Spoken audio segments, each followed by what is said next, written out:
Alright.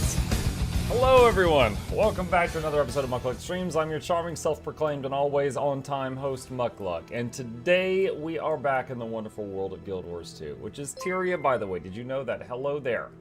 Crap, I messed up. Shugo, did you not mean to do that? You do that every day. Jersey Nat with 10 gifted YouTube memberships. Thank you, Jersey! Rewarding my bad behavior for being late. Turn your alarm clock up, Muk? No, I need to change it, I think. I think whatever the sound is on my alarm clock is like my subconscious mind has gotten used to it and just turned it off without actually waking me up. So I think it's time to change the jingle on it. I use my phone for my alarm clock. Can we talk about that on-time comment? You may not. You may not. Thank you. MuklukYoutube, but that'll be Reginald Esquire the 4th. This is Jonathan Van Stuffles the 3rd. Welcome to all of you new members to the lab. Hope you enjoy your stay. Entertainment is on the way. Crack at the speakers, start touch your speakers, giveaways every week. Please take a seat, but you'll only need the edge. Oh, I'm weaving! Late, it's 15 hours. Yeah, you know what it is? Sister Lorenity is, I've been hanging out with her too much, and I'm starting to use her sense of time, which is not good for anyone involved. It's not good for anybody involved. Use my intro to wake you up. I'm a little bit awake. Yeah, my wife came in at the time I normally start the stream, and she's like, "Wake up!" and I'm like, "Ah!" I'm green again. You're green again. Yes. Well, my plan for today, I'm currently on the EU servers of Guild Wars 2. Just gonna hang out with the wonderful people from across the pond.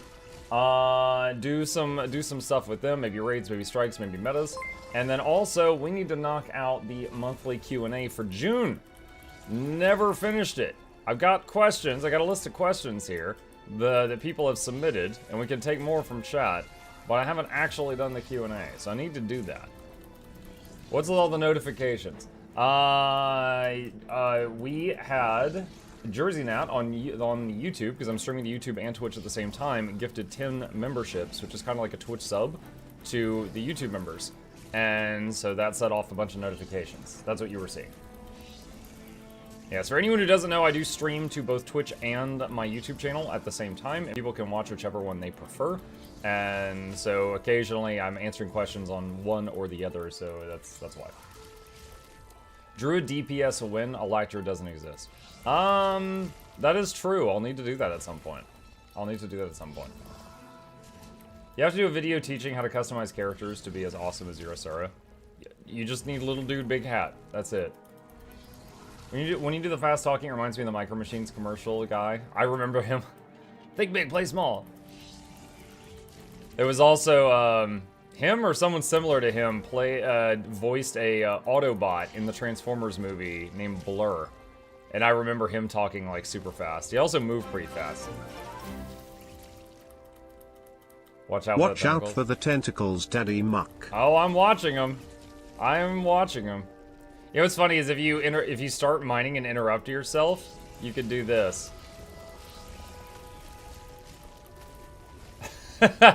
You could like quintuple the graphic.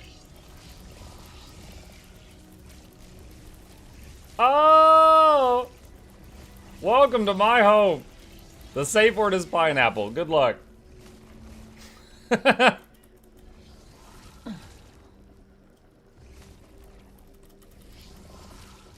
Where does Mug get the questions for the Q&A? The Q&A originally started as a Patreon perk. So it's in the High Society Patreon channel on my Discord. But then, so I guaranteed go through all the questions they submit. And then on top of that, I'll, add any from chat that I see until I'm out of time. What's the difference between an MMO and an MMORPG?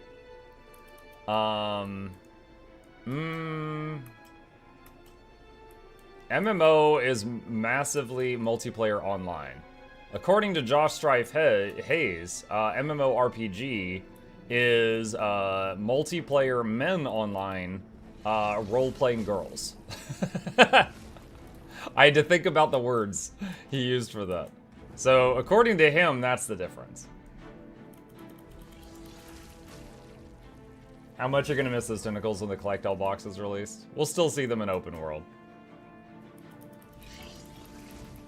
Pet Chip. Chip is not in here. He is chilling out by the sofa right now. Oh. Bag's full.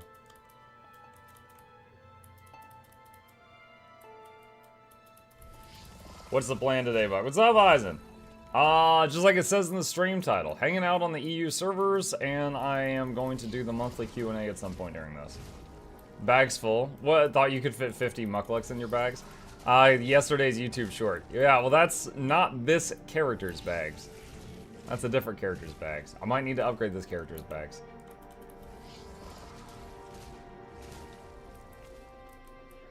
Any chance I can get you to make a video with all the beginnings of the long worthwhile quest? Stuff like princess, bladed backpack pieces, etc. Well, I'll tell you right now, bladed backpack pieces is probably not on the list. I can't really... I remember doing that. I don't even remember what the reward is besides the bladed backpack.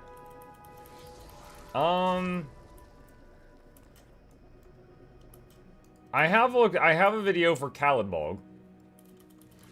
Another one that jumps to mind is what is the name of it in this game?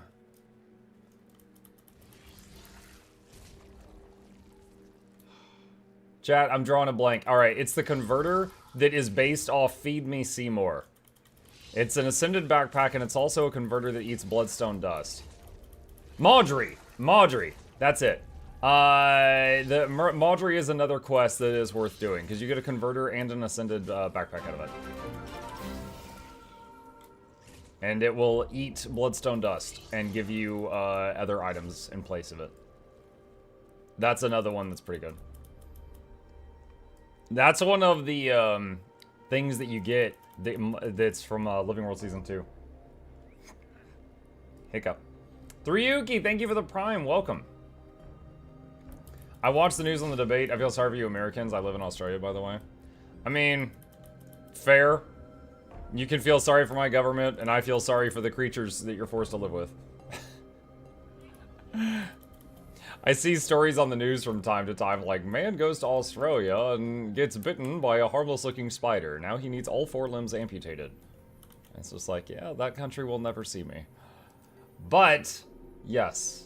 The debate, it is shocking that...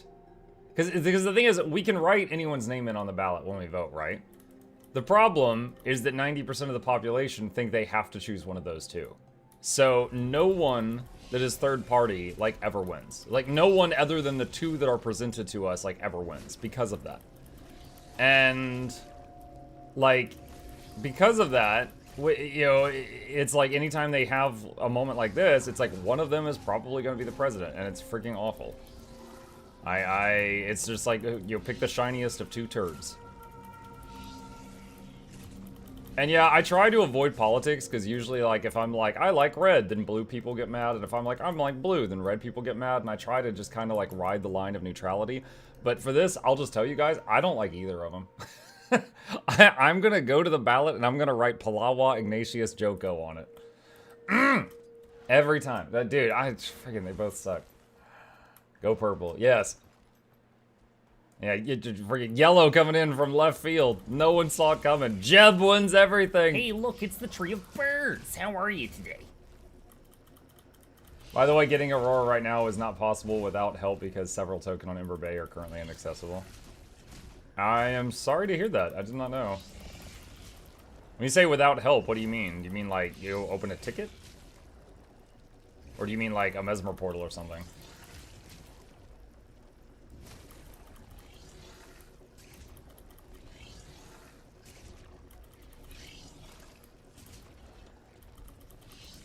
What I'd really like, now I'm pretty sure you have to be, what is it, like 40 years old or older or something to become the president, so he's not eligible.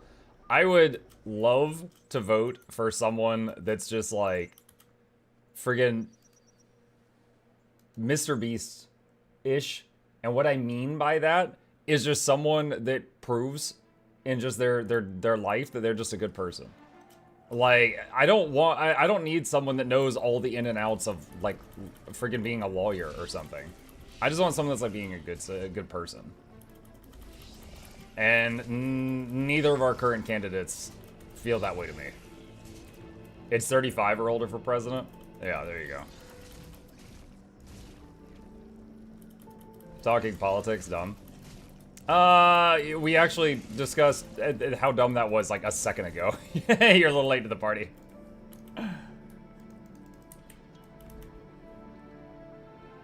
Let's see. Why do the USA only have 2 parties to vote for?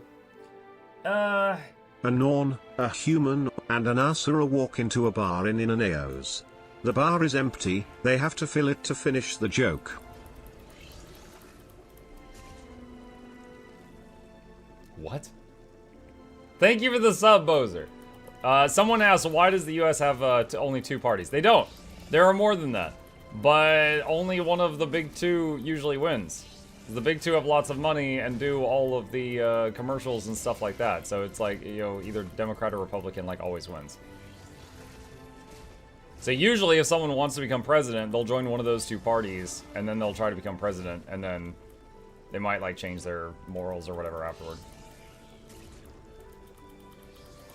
Hey, like someone for Prez who's not senile or a felon stands or so low. Yeah. People have to fill the bars in Interneos to finish the story. Oh, you're talking about the green bars. Okay, got it. I was so fixated on like a drinking bar. Yeah. Got it, thank you. Alright, that is done. Alright, this guy's bag is a problem. I gotta try to fix that. You have a lot of great videos, but the start of those quests is sometimes hidden. Just to get to the point at the start of those quests will allow us to start them and complete them slowly. I think the biggest problem is remembering where each of them are located. And then I'd have to, like, make a new account that can do them. It's like, for example, if I want to record doing Maudry, I have to make a new account and get it to Season 2 to be able to do that. Just because I don't have that footage anymore, and you can't do it twice.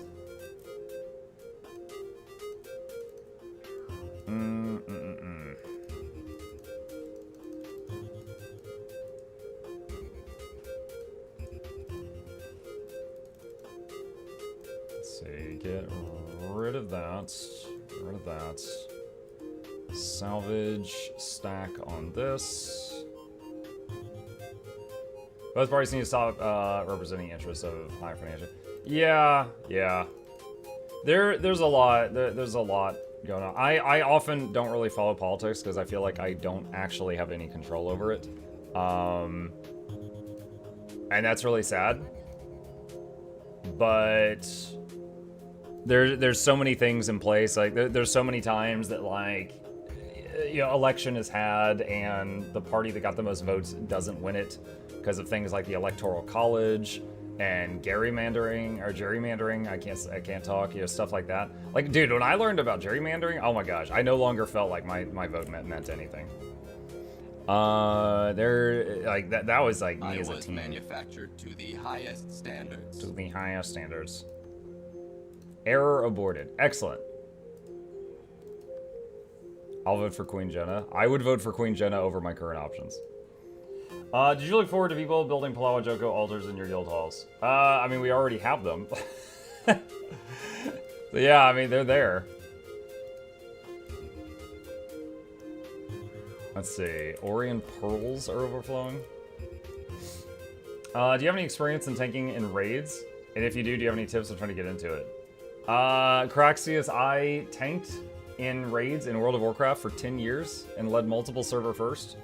And I have tanked in raids in Guild Wars 2 as well, yes. Honestly, it's way easier in Guild Wars 2 than it is in other MMOs. Because in Guild Wars 2, there's no threat. Like, there's no, if the DPS does too good a job, they pull aggro off of you. Like, that never happens in this game. In this game, it's just whoever has the highest toughness, or has clicked on the mechanic, has aggro, and that's the end of it. And it's almost, it just feels like you're DPSing, but you're also getting punched in the face. You play almost the same. Oh, it's actually very simple in this game. At Mukluk, I'm playing WoW currently. When I am seeing you playing yours too, I got excited. I have played the game before. I don't know. I feel the game is missing something like Mythic Plus and WoW. It's kind of an open community. Not like the Fractal Guild Wars 2, where you can't understand everything easily and feel you have to grind so hard to get the legendary and there's no reset each season. Kindly give suggestions. Alright, I didn't follow all of that. Yeah, the Mythic Plus system in WoW is actually based off Guild Wars 2's Fractals, but it has grown and kind of become its own thing since then.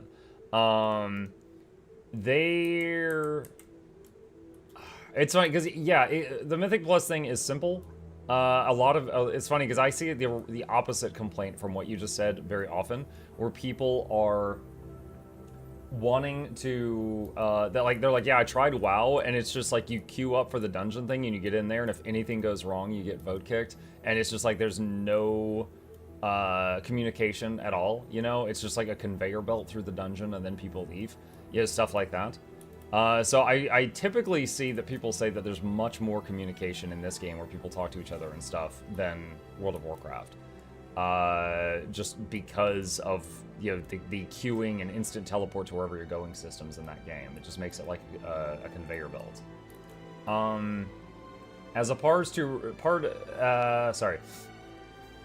As far as what you said about reset each season, I don't know what that means in regards to Mythics or in regards to Fractals. I feel like you have to grind so hard to get the legendary. The thing is, you say the legendary, and you talked about Fractals, so I'm assuming you mean the legendary backpack from Fractals, which is ad infinitum. One, you don't even have to get that. An Ascended backpack has the same stats. It's just a show-off thing and a quality of life. Two, it really doesn't take that long. It took me like a week, and like when I started working on ad infinitum, it took me like a week of working on it to get it. Three, there's no rush because it doesn't have more stats than an Ascended backpack, so you can just do a little bit each day and get it whenever, you know? Four, it's one of 3 legendary backpacks. If you really want a legendary backpack, you don't have to get that one.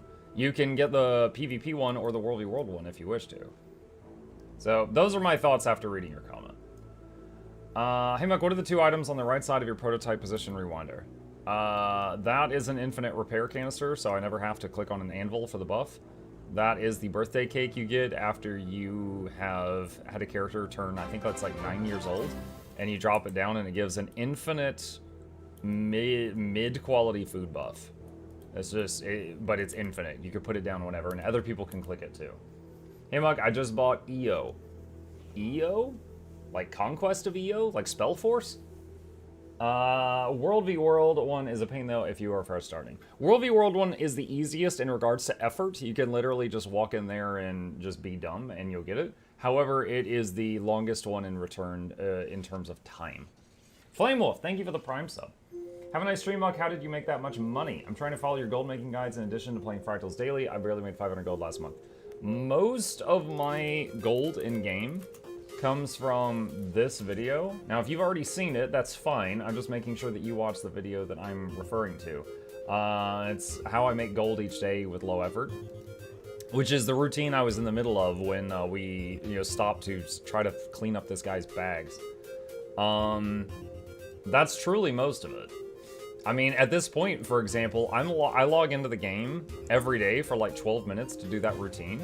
And then I actually just log in and play on Tuesdays right now because I've been trying to, like ease off the gas pedal because I played every single day for many, many years without skipping a single day. So I've been trying to branch out a bit more. But that truly is it. Like if anyone, and it's not a gift, sometimes people will be like, oh, well, it's just because Muck's a streamer. And it's like, no, whenever someone sends me,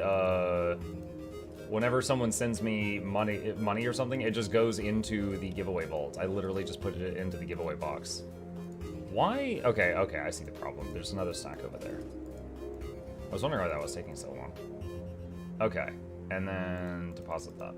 Have you retested Ranger Longbow after the buffs? The last time I tested Ranger Longbow was when it got the second charge of Barrage. If it got another buff since then, I haven't tried it since then. Scylla says, hey Muck, now that you have successfully transitioned from single game creation content to variety content, what would you do different, or what would you have learned in the process?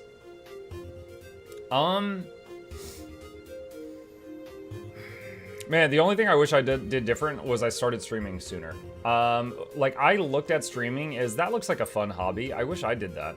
And I was like that for like over a year before I finally tried it.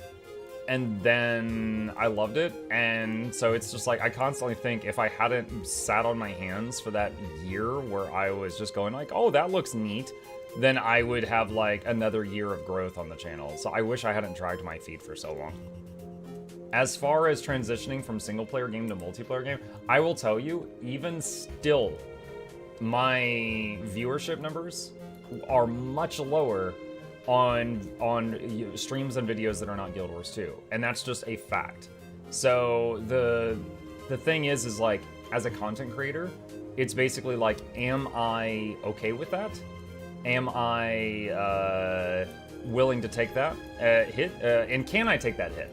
So for example, if we're talking about a content creator that is basically paying their bills with content creation, let's say they play Fortnite and literally they use the money they make from streaming to pay their bills, right? Then they might feel like they cannot branch out. Like, they tried branching out one day, their numbers went down, and if they continue doing that, they can't pay their bills. So they're in a very restrictive situation. So it just totally depends on what's going on. In my case, I was going a little stir crazy. I love Guild Wars 2. I still love Guild Wars 2, right? I have got 8,870 hours played. However, after playing it every single day for it was either 2 or 3 years, I burned out and I had to take a break. So I changed it to Guild Wars Tuesday, where I play it guaranteed 1 day a week, sometimes more. And then I started doing other games on the other days. And my viewership averages went way down. But my sanity is doing much, much better. I'm doing much, much better in the sanity department. And that is true for YouTube videos too. On YouTube, hang on just a second here, I'm pulling this over. Okay, you're gonna see some unreleased 22 videos months of mucking about with Muck. Huzzah. Huzzah. So on the YouTube side of things, I post videos about things I like. For example, I most recently did a review video for the game V Rising. I really like doing these game reviews, alright? So if I search for Worth It, alright? These are game review videos I've done in the last few months, okay? If you look at the views column right here, this one broke 10K, awesome. Didn't break 2K, didn't break 2K, didn't break 2K, didn't break 2K, didn't break 2K. Those take a lot of work to make. Like, 1, I play the whole game. 2, I write a script. That takes me days. 3, Noxxi has to edit it and make it look really nice. And then, like, we, go around and I try to, like, branch out and put it in those communities and stuff like that. These take a lot of work. Currently, I'm making them at a loss. I'm making them as, like, a passion project and hoping they take off. There was one that actually did stellar, which was this one. But all the rest have either broken even or made less than they cost me because I paid Noxxi to edit videos. However, then you go back and like, look, here's me going, hey guys, there's a sale going on. 12,000 views.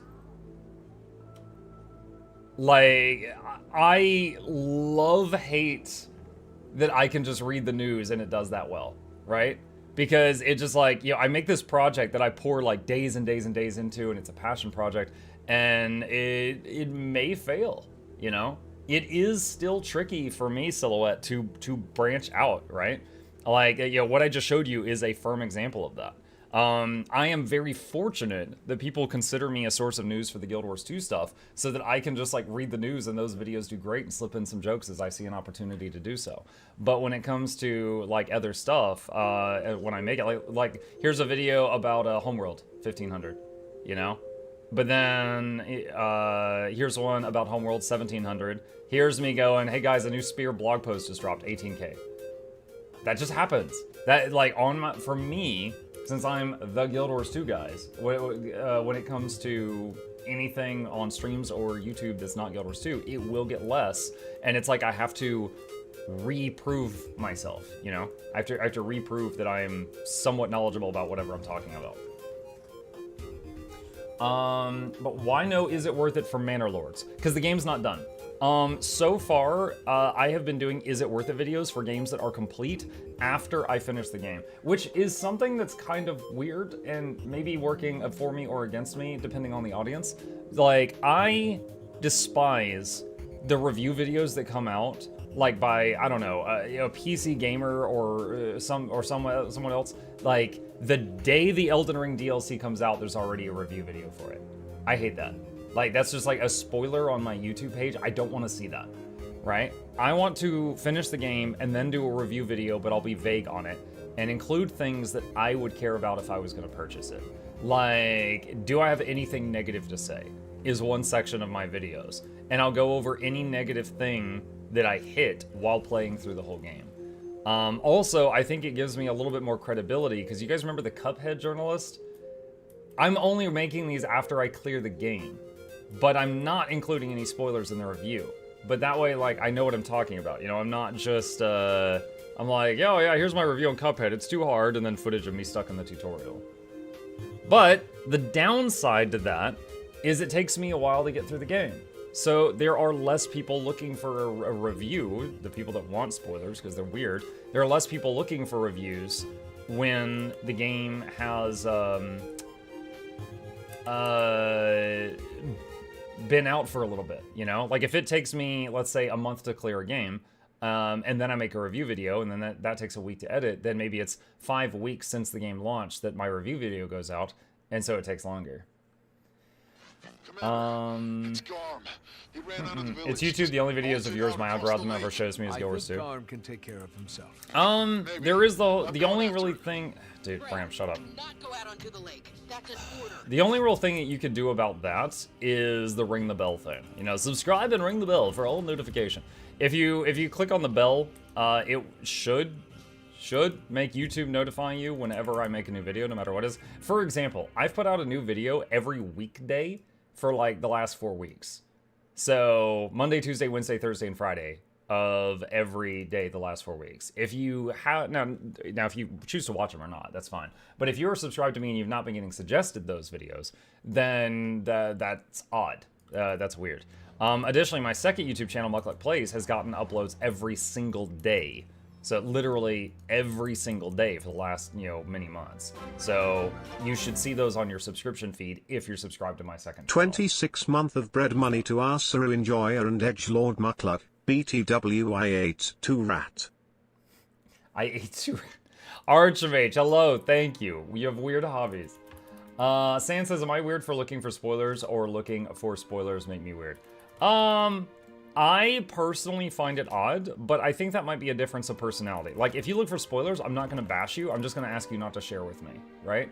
Like, for example, do you guys ever known anyone that when they buy, like, a book at the store, like a mystery book, they first flip to the last page and read it because they use that to determine whether or not they're going to like the book? I can't imagine doing that, but I've seen people that do that. I cannot, like, for me, like, the joy, for example, I've been playing Elden Ring lately. The joy in Elden Ring for me is figuring out a way to kill the boss. Then letting chat tell me what the easier method would have been if there was one. And sometimes I figure out methods of doing it that and people are like, I've never seen anyone do it this way. And that's very satisfying to me. But if someone just tells, like, if I walk in and someone's like, oh yeah, you need to go over there and jump on the button and hop on one leg and sing happy birthday and he explodes, then I'm just like, dang it, that takes all the fun out of it because there's nothing to discover after that. I'm certainly not playing that game for the lore. Now, it has a limit. Like, if I smash my head against a boss for many, many hours, then finally I'll be like, all right, I'm going to go look up how other people do this. And, I'll see if I should change my strategy. That happened when I was clearing Brutal Mode V Rising. The final boss, I fought him for 7.5 hours. And I got to the final phase and I couldn't clear it. And I finally looked up what other people were doing and they were using a different set of skills than I was. And so I was like, I hate copying other people, but it's been 7 hours. So I copied the skills they were using. Next attempt, I got it. That was the last piece that I was missing. At Muck, I discovered an easy way to kill the furnace fire giants on Elden Ring, and that method sucks. I've already had some people spoil me that if you throw, like, a bomb into their their hat thing that it does like uber damage, but some of them, like, you have to get them in a position where you can do that because they're like 100 feet tall. Can you link your referral for the Jantha expansion? I can. Thank you so much for considering using it. Appreciate that. Red says, I also like watching your I Tried videos. Would you consider making a new one for Soulbeast that uses hammer and axe instead of longbow? I actually have one for Soulbeast in the queue right now, but it was for hybrid Soulbeast, so it's not those weapons. Would I be okay with trying one of the others sometime? Yeah, absolutely. It's just a matter of time. Like, there's 9 professions, 27 elite specs. If you do power and condi variants of them, there's 54 different DPS builds in the game, and that's not even counting different weapons. So, they're like, even if I continue just doing I Tried for every single class, power and condi, I will not be done before Janthier comes out. So I'm just going to keep doing the ones I can as time passes. I've been prioritizing ones that I haven't done videos on recently. So, like, for example, I did a quick scrapper video and I did a heal scrapper video, so I'm not currently looking to do a DPS scrapper video because I just did 2 videos for scrapper. So, yeah, the I Tried series has been very interesting because that's similar to, like, reading a blog post. The amount of work that goes into those is significantly less than the videos where I have to write, like, a script or something. But people, yeah, it's like, I put, like, 2 hours into each of those, and then Noxxi does the editing. So those have been a surprising joy that people have enjoyed them so much for how much they take to make. Muck, I assume you tried the Thief's Spear. How did you like it? Playing Thief's Spear, I really struggled because while I was playing it, I was having to both, like, learn, you know, remember how to play Thief, because that's not my main, and also learn the Spear. And people in chat were giving me advice, like, no, don't 2-2-3-4-6-5, do 2-2-3-4-7-5. And they were giving me these really long rotations that look like social security numbers. And if I turned right at after the license plate, it was, like, not good. And so after I tried it for, like, 20 minutes, I was like, I'm just going to move on to Necro, because I know Necro a lot better. And that was actually when I decided to not even try the spears for the classes I'm not fluent on. So you're going to see 3 videos come out on my channel where I tried the Necro, Engie, and Ranger Spears, but I didn't even try the others because it was, like, if I'm not strictly following a guide on how to play Mesmer, I can't currently play Mesmer, for example. After buying the new expansion, I have a spare character slot, but I already have all classes. Is there a good reason to double up on a class? Only if you want to alt park them somewhere.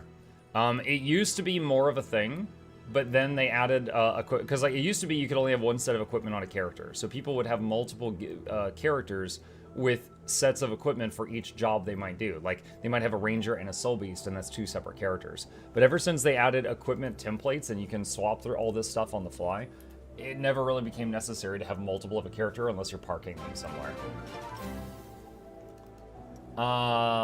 Miss Kissiana, thank you for the Prime sub. Appreciate that. Welcome. Oh my gosh, I actually ate through all the Bloodstone dust. Happy day. Okay, and that is done. Wonderful. Okay, alright. I tried Dagger Pistol Thief World World roaming 15 minutes of you getting wrecked. We actually have quite a... I should put them on a playlist. We have quite a few videos of me getting wrecked, and it's just like a montage. What do we have? We've got the one with the Star Wars frog. And we've got the one from God of War with the Valkyrie. Hi. We could probably do one for Brutal Dracula, because I've got fresh footage of me dying to him like 95 times. I'm trying to remember... What was the name of that video with the Star Wars frog?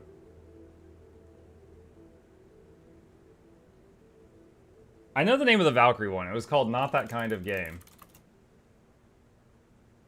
Oh wait, no, that wasn't it. Shoot.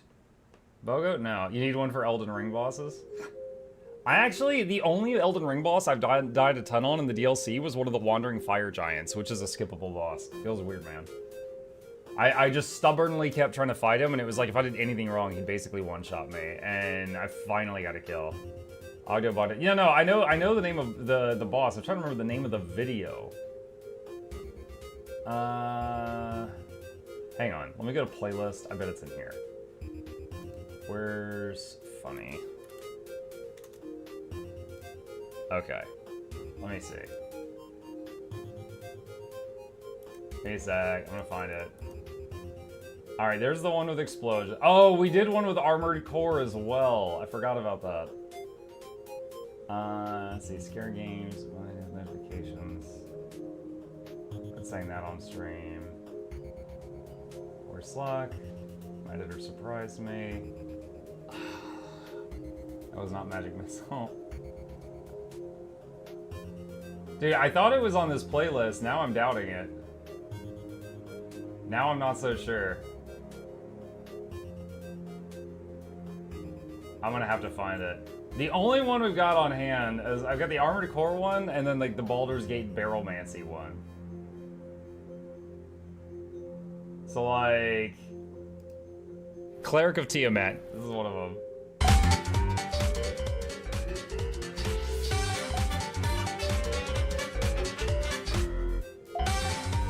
This video is just like 3 minutes of me blowing up everything in Baldur's Gate.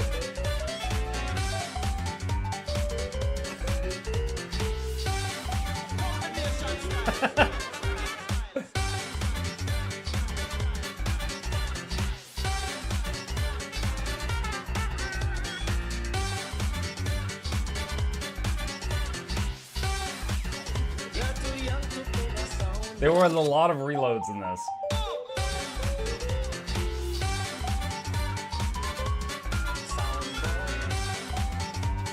I died 45 times in Noxxi remixes. Is that the one? Oh, is that it? Hang on. Go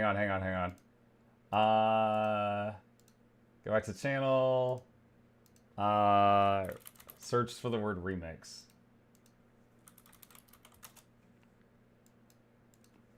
I died. It's not freaking finding anything. Hang on. There. Okay. There's Ogdo. There's that freaking frog. Music. Similar. I was just. No what? Just learned. No. I don't care.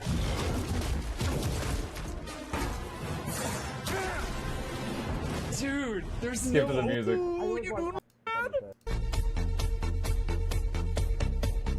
My editor just bullies me for the first half of this video. So like these are really fun to make too, but it's a very niche chunk of you guys that enjoy them.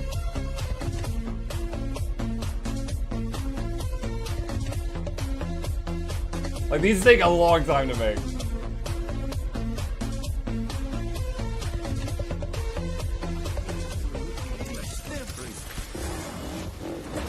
That frog was a nightmare. Dude, I died. How many deaths was it?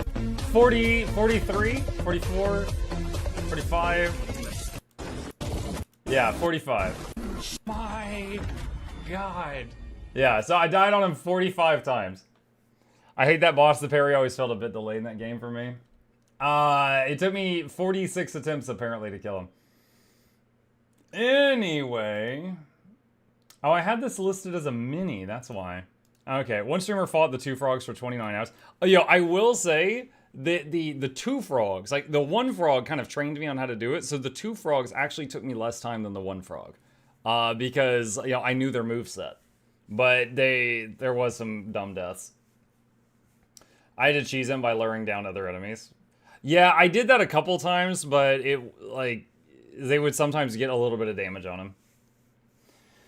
That was more of a mini boss than an actual boss. Oh yeah, I mean, we got other ones.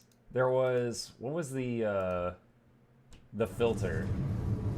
We're done here. This guy in Armored Core, the Armored Core fan base calls this boss the filter. Because it's like whether or not you get to play the rest of the game is determined by can you beat this guy. Wait, what? I'll synchronize with your brainwaves and maintain contact. Oh, this guy? I saw him in the trailer. Oh no.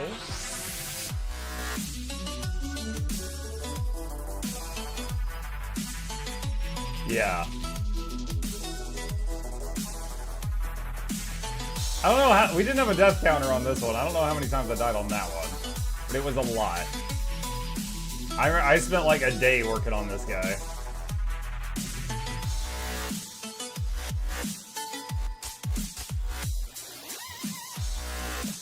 Need a montage of just Mug's face? I mean, just zoom in on the corner.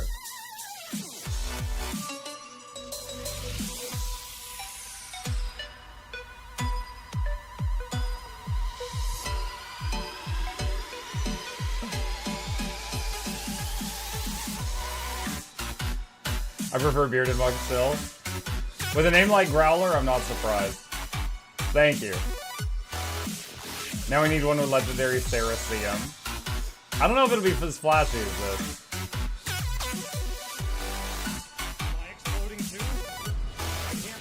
And look at that, when I finally killed it, we both died. That's me not sure if I got the kill or not, because we're both dead. I've heard there's a limit of 1 per week as well.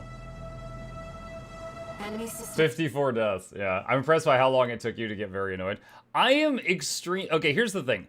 I am a parent, and I also stream, which is basically feels like parenting again. I'm very patient.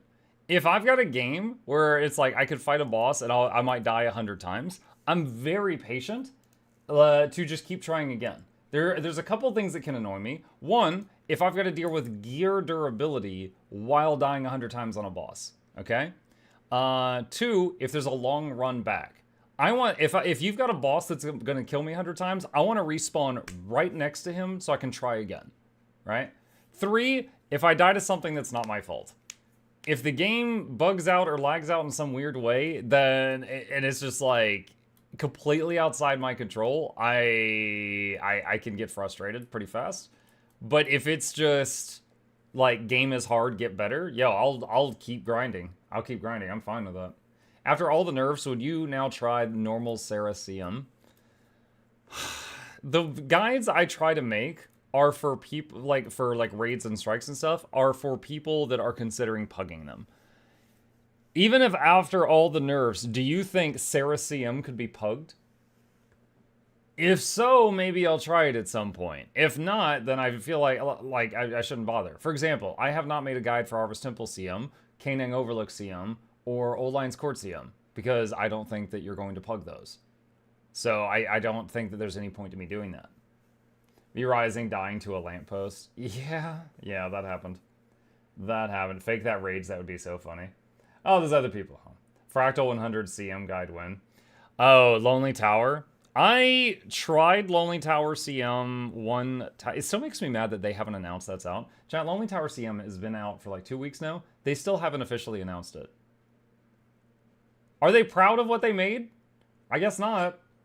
Anyway, I went in there with just like a pug, and our damage was way too low for it. And like I was tied for top damage, and I was providing quickness. We needed other people to be doing like way more. So I was like, okay, I need like a stacked group to try this. Because the second mechanic in the fight for Challenge Mode Lonely Tower is a DPS check.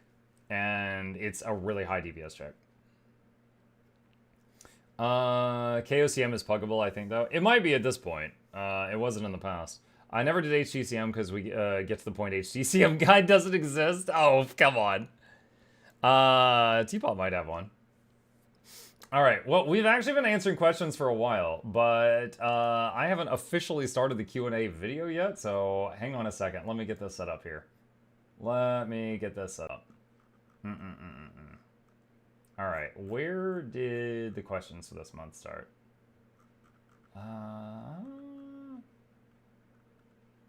Let's see. Why did they send me a Scrooge McDuck? Okay, here we go. Here we go. Should I have music on in the background or just... No, I'll have the music on. And wait a minute, what is that?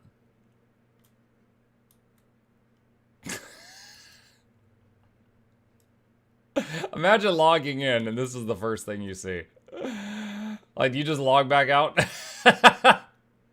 Elucio Jarmo. What is that? Okay, alright. Okay. Let's get this set up here. Alright. Okay, We are back with another Q&A. Today is technically July 2nd, but this is the Q&A for the month of June. Every month, this started a long time ago, I had a Patreon stretch goal, because I was trying to pay my bills one month, where I said I'll do a live Q&A with everyone and answer any questions I can for meeting a stretch goal. And we passed that stretch goal, and we've never gone below that stretch goal ever since. So it's become kind of a tradition to do this monthly Q&A every month. I always ask the people that support me on Patreon if they have any questions, and we've got those in a Discord channel here. And then on top of that, I am doing this live right now, so if anyone in chat has questions, you can throw those at me, and I will try to knock those out as well. Questions can be related to the games I play, or just content creation, or just what's going on, or my opinions on things. That's all fine. Just nothing too spicy, nothing like, oh, what are the funky digits on the back of your credit card, things like that. All right, here we go. So, first off, Inbred Cat says, how are you, Muck? I'm good, Cat. I overslept this morning. That was an oopsie doopsie, but other than that, I'm fine. Benchy says, hot damn, Inbred was ready for this. Yes, Inbred is hitting F5 like crazy this time. Yes, Inbred likes to ask me this every month. He's awesome. I'll do you one better. Why is Muck? Because my parents give each other a special hug. What the Muck? Serious question. Finish building your money pool up after NVIDIA sponsors. Okay, so what he's referring to is 5 Thursdays in a row, I did sponsored streams for NVIDIA GeForce Now. And it was actually awesome, chat, because I got to do a sponsored stream and get paid to show you guys something that I actually really believed in. Like, imagine if you just had, like, I don't know, a favorite snack. Like, every day you had an Oscar Mayer hot dog. I don't know, I'm just picking something. And then Oscar Mayer calls you, and they're like, oh, hey, can we pay you to tell people you love our hot dogs? And you're sitting there with one, like, ready to go in your mouth, and you're just like, I might be able to be convinced. You know, like you're trying to play it cool, but you already use their product. Like, yeah, I'll take your money. Sure, that'd be fine. Now, the whole thing with the 5 Thursdays in a row, they got kind of like a discount. Like, the amount of money that I normally make for a single sponsored stream, I did not make that times 5. I actually made closer to like that times 4. But, you know, we kind of did like a bulk deal. Like, they were basically shopping at Costco when they worked with me. So for like all of the massive amount of business, we kind of gave them a discount.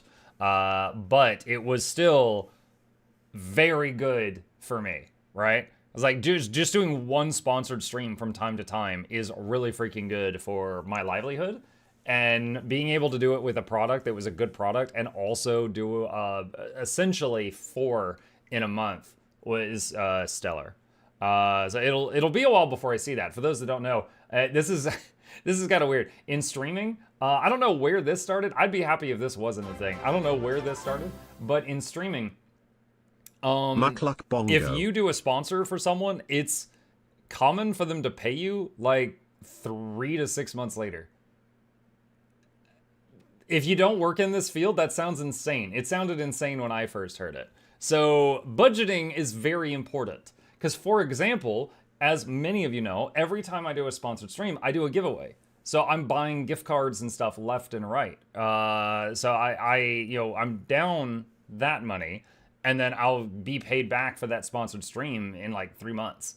So that's just something I've learned to live with. So I'm constantly kind of getting paid for the sponsored stuff I did months in the past while setting up the next thing. It is a thing. It is a weird thing. But yeah, I don't know when that first started, but that's kind of weird.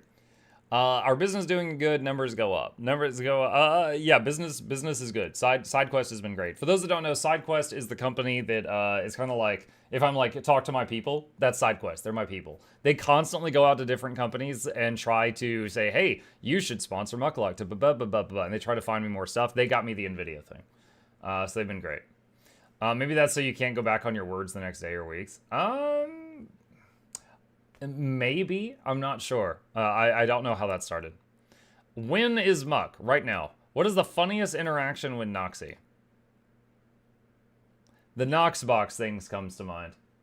When she found out what Noxbox meant, and people were calling her Noxbox, and she was freaking out when she came to the realization. Let me see. Yeah. right here. Yeah, Mug, people name me Noxbox a Wild Star. Ah! And then me laughing. Yeah, this was when she realized it, and it was just so much crashed down on her at the same time, and she realized so much at once. She didn't take it well. So yeah, there's a whole video on the Noxbox thing if you're interested in that. But yeah, she did not handle it well. What games are on the docket going forward? We are near the end. I've been saying this for ages, but I swear it's true. Like, in terms of game length, we're like 80% of the way through with Pathfinder Kingmaker and also Marvel's Midnight Suns. We started the Elden Ring DLC last week in the morning streams, so I'm working on the Elden Ring DLC. So that's one. I'm playing Guild Wars 2 still. Kind of revisiting Riftbreaker right now because they came out with that new DLC. We played Riftbreaker last night. In the coming week or two, we'll probably finish Pathfinder Kingmaker and or Marvel's Midnight Suns in the evening stream, and I'll be able to put more things in their place. My son keeps suggesting to me more scary games, like we recently played Indigo Park, so there is a chance that there might be more like short scary games that we'll do like that. Aside from that, I'm always open to suggestions, and I'll be, looking for more good ones. That's it. I'll be looking for more good ones. Is this muck with Patreon and subs? Breaking news, I actually could use your support, but I've convinced myself that asking for help would make me a burden. And instead of giving you the choice, I'm going to make the decision for you by never asking and suffering in silence. More after this. That's not true. I ask for primes every day. Chat, you heard about Twitch Prime? That is not true at all. Let's see. When you add stream avatars to the stream, so when Banana says skill issue, you can shame pin him in the corner. What? What is this? Oh, I have seen people with this on their screen. I feel like this takes up too much real estate. Yeah, I've seen people with this on. I feel like that takes up too much of the stream. No, I won't be doing that. More Weeb games. There was a, what is it, Mittens, I think? Actually gifted me, not Trial of Mana, something else of Mana yesterday. I saw the email. I need to send him a thank you. I don't know if I'm going to play it yet, but I need to tell him thank you because he paid for it. Legend of Mana? Maybe. Let's see. I was just lucky to see it basically immediately. Any upcoming games you're looking forward to? Upcoming games for the next year? Dredge DLC, Frostpunk 2, Hades 2, Hollow Knight, Silksong, Beyond All Reason, Stormgate, Industrial Annihilation, and Zero Space. As far as upcoming games in the next, like, month, I'm not sure. I'm not sure. What does your wife and kid think about your streams? Do they watch you live? Silksong? Yeah, Silksong. Yeah, any day now. Any day now. Do they watch live?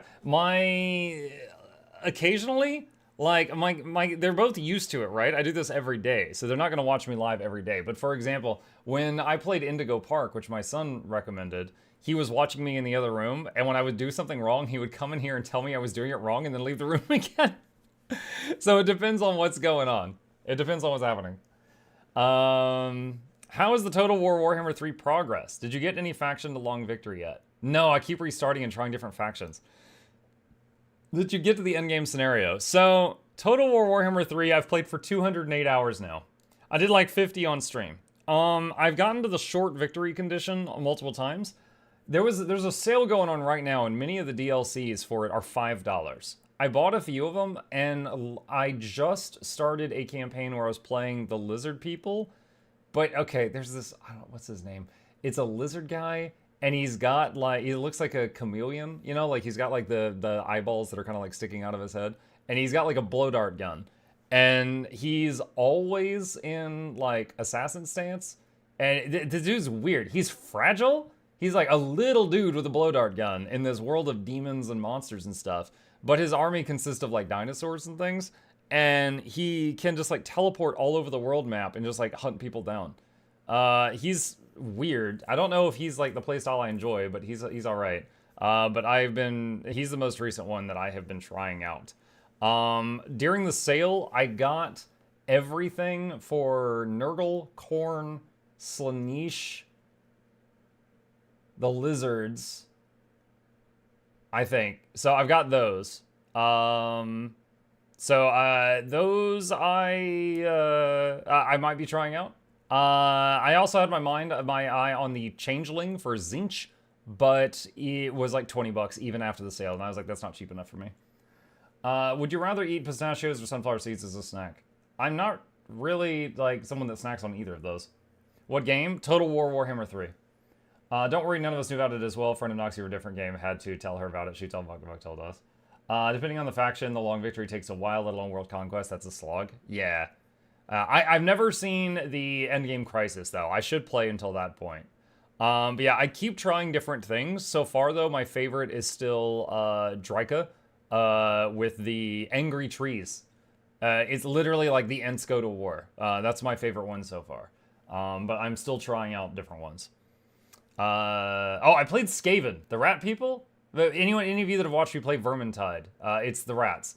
So you basically just have like millions and millions of fragile units. So they're tricky because they're just numbers. So they die easy, and if too many die, their will breaks and they run away. So I've learned, I played the Skaven with Ikit, which is all about guns. And I played the Skaven with the guy that has 3 arms. He's like a mutant rat, and he like mutates his rats so they get like regeneration and stuff, and they're just like bulky or weird. So I played each of them for a few hours each. Okay, how much money would Shugo have to pay you to play the most degenerate game you could think of? The most degenerate one I can think of is one that I saw in a news article, because I think it got banned from Steam, and it was like a dating sim to romance Hitler. And I would not play that for any amount of money, because I think that would completely ruin my credibility as a PG streamer. So I would not be doing that. Romance who now? You heard me. If you want to see it, you can go look that up. I just saw the news article about it. Let's see. $250 is the highest Patreon today. I wouldn't ask for games at that level. Yeah. I mean, we have a Patreon tier for force me. Like, basically, the patron hijacks the stream for a day and forces me to play a game. I think the last one... What was the last one that we did? Faster Than Light. Faster Than Light was the last one we did. And that was interesting, because like first I like really liked it, and I almost won the first run. Then I just lost 17 times. That was the stream. Okay. Where were we? I would pay to see waifus, not angry German men. What about Shower with Dad Simulator? Does that exist? No. Pass. You can make faster endgame Crisis appear faster. I don't know that I'm ready for that. Let's see, gotta say stream save, yes. If you do this month's Q&A on stream, can I make a request? At the end of the stream, after the outro, can you turn off the YouTube stream first to avoid being DMCA'd and then play the ad for Twitch viewers? I miss bobbling. I actually played the ad on stream just the other day. Jekth was here, for those who remember him. And he, like, freaks out for the ad. He loves the ad. I said, this one goes out to Jack. And I played the ad knowing that after the stream, I'd have to edit it out. I accepted that I would have more work to do to put a smile on his face. He had just gone AFK. He missed it completely. Luckily, at least everybody else got to enjoy it. All right. I don't think it's easy to just kill a stream off for YouTube and lose all the viewers play the ad and then configure the stream to start all over again. No. He said at the end of the stream, Shugo. He says, like, after the outro.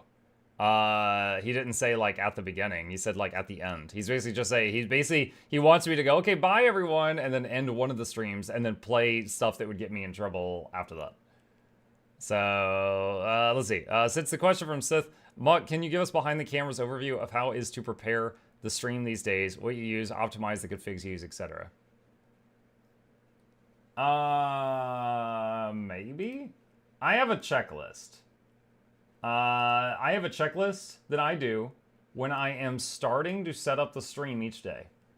And it's this, okay? So like I sit down, I turn on my streaming software, and I test if the Patreon sounds are good. You guys know how the Patreons play all the goofy sounds? I have one attached to myself, so I'll type like exclamation YouTube in the chat. And if I hear this, then I know it's working. He doesn't know he's my guinea pig. Then I hook my phone. This is just a reminder to charge my phone. Test the game capture. So this right here is a screen capture. It captures whatever's on my monitor. You can see my start menu at the bottom. that's a game capture. The FPS on that is a little bit higher. I always test that to make sure it's working. Does my camera turn off and on? Is the sound working? Is that moving up and down? Open the request window so I can see if y'all redeem like Pet Chip, which someone has, but he's not in the room right now. Confirm GW2uesday and Snap Camera are working. That's this thing and this thing. And then, oh, what is it doing? Oh, what did it do? Okay, hitting those buttons while this was open made it go weird. All right, there we go. Connect Chrome. That's just what you're looking at, a Chrome capture right now.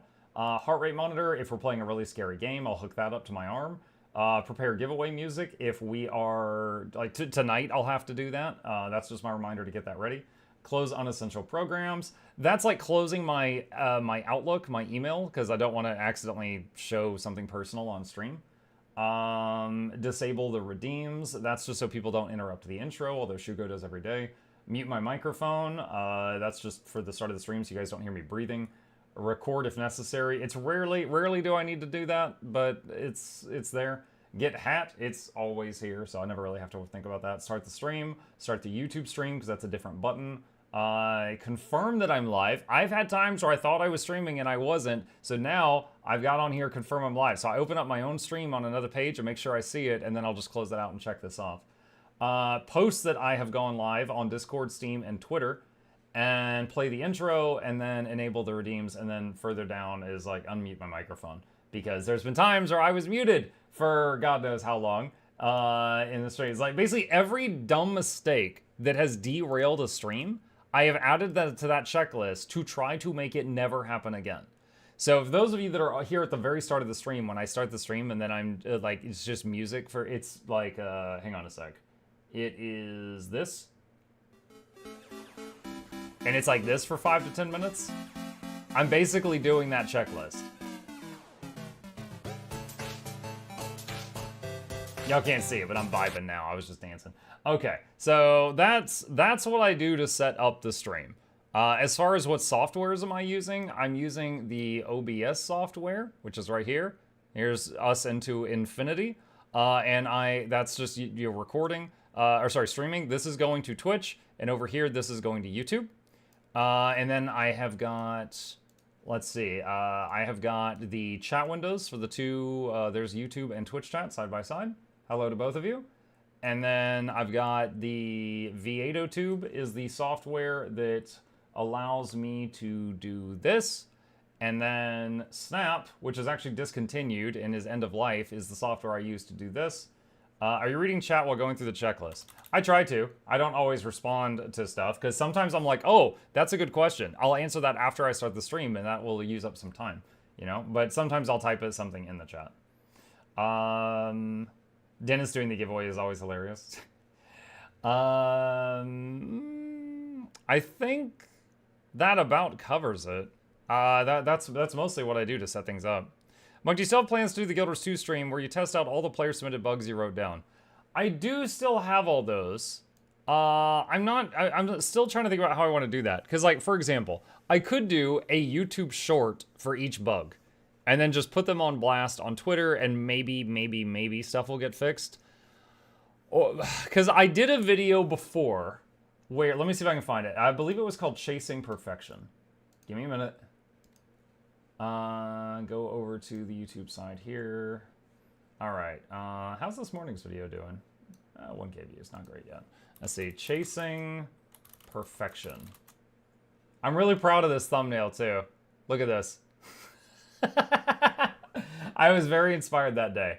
So this is a 16-minute video where I go over like, hey, did you know this is bugged? Did you know this is bugged? Did you know this is glitched? I would like to see this fixed. Like, I can't use, like, at the time that I made it, there was no way to use like a stack of the tomes to level up all at once.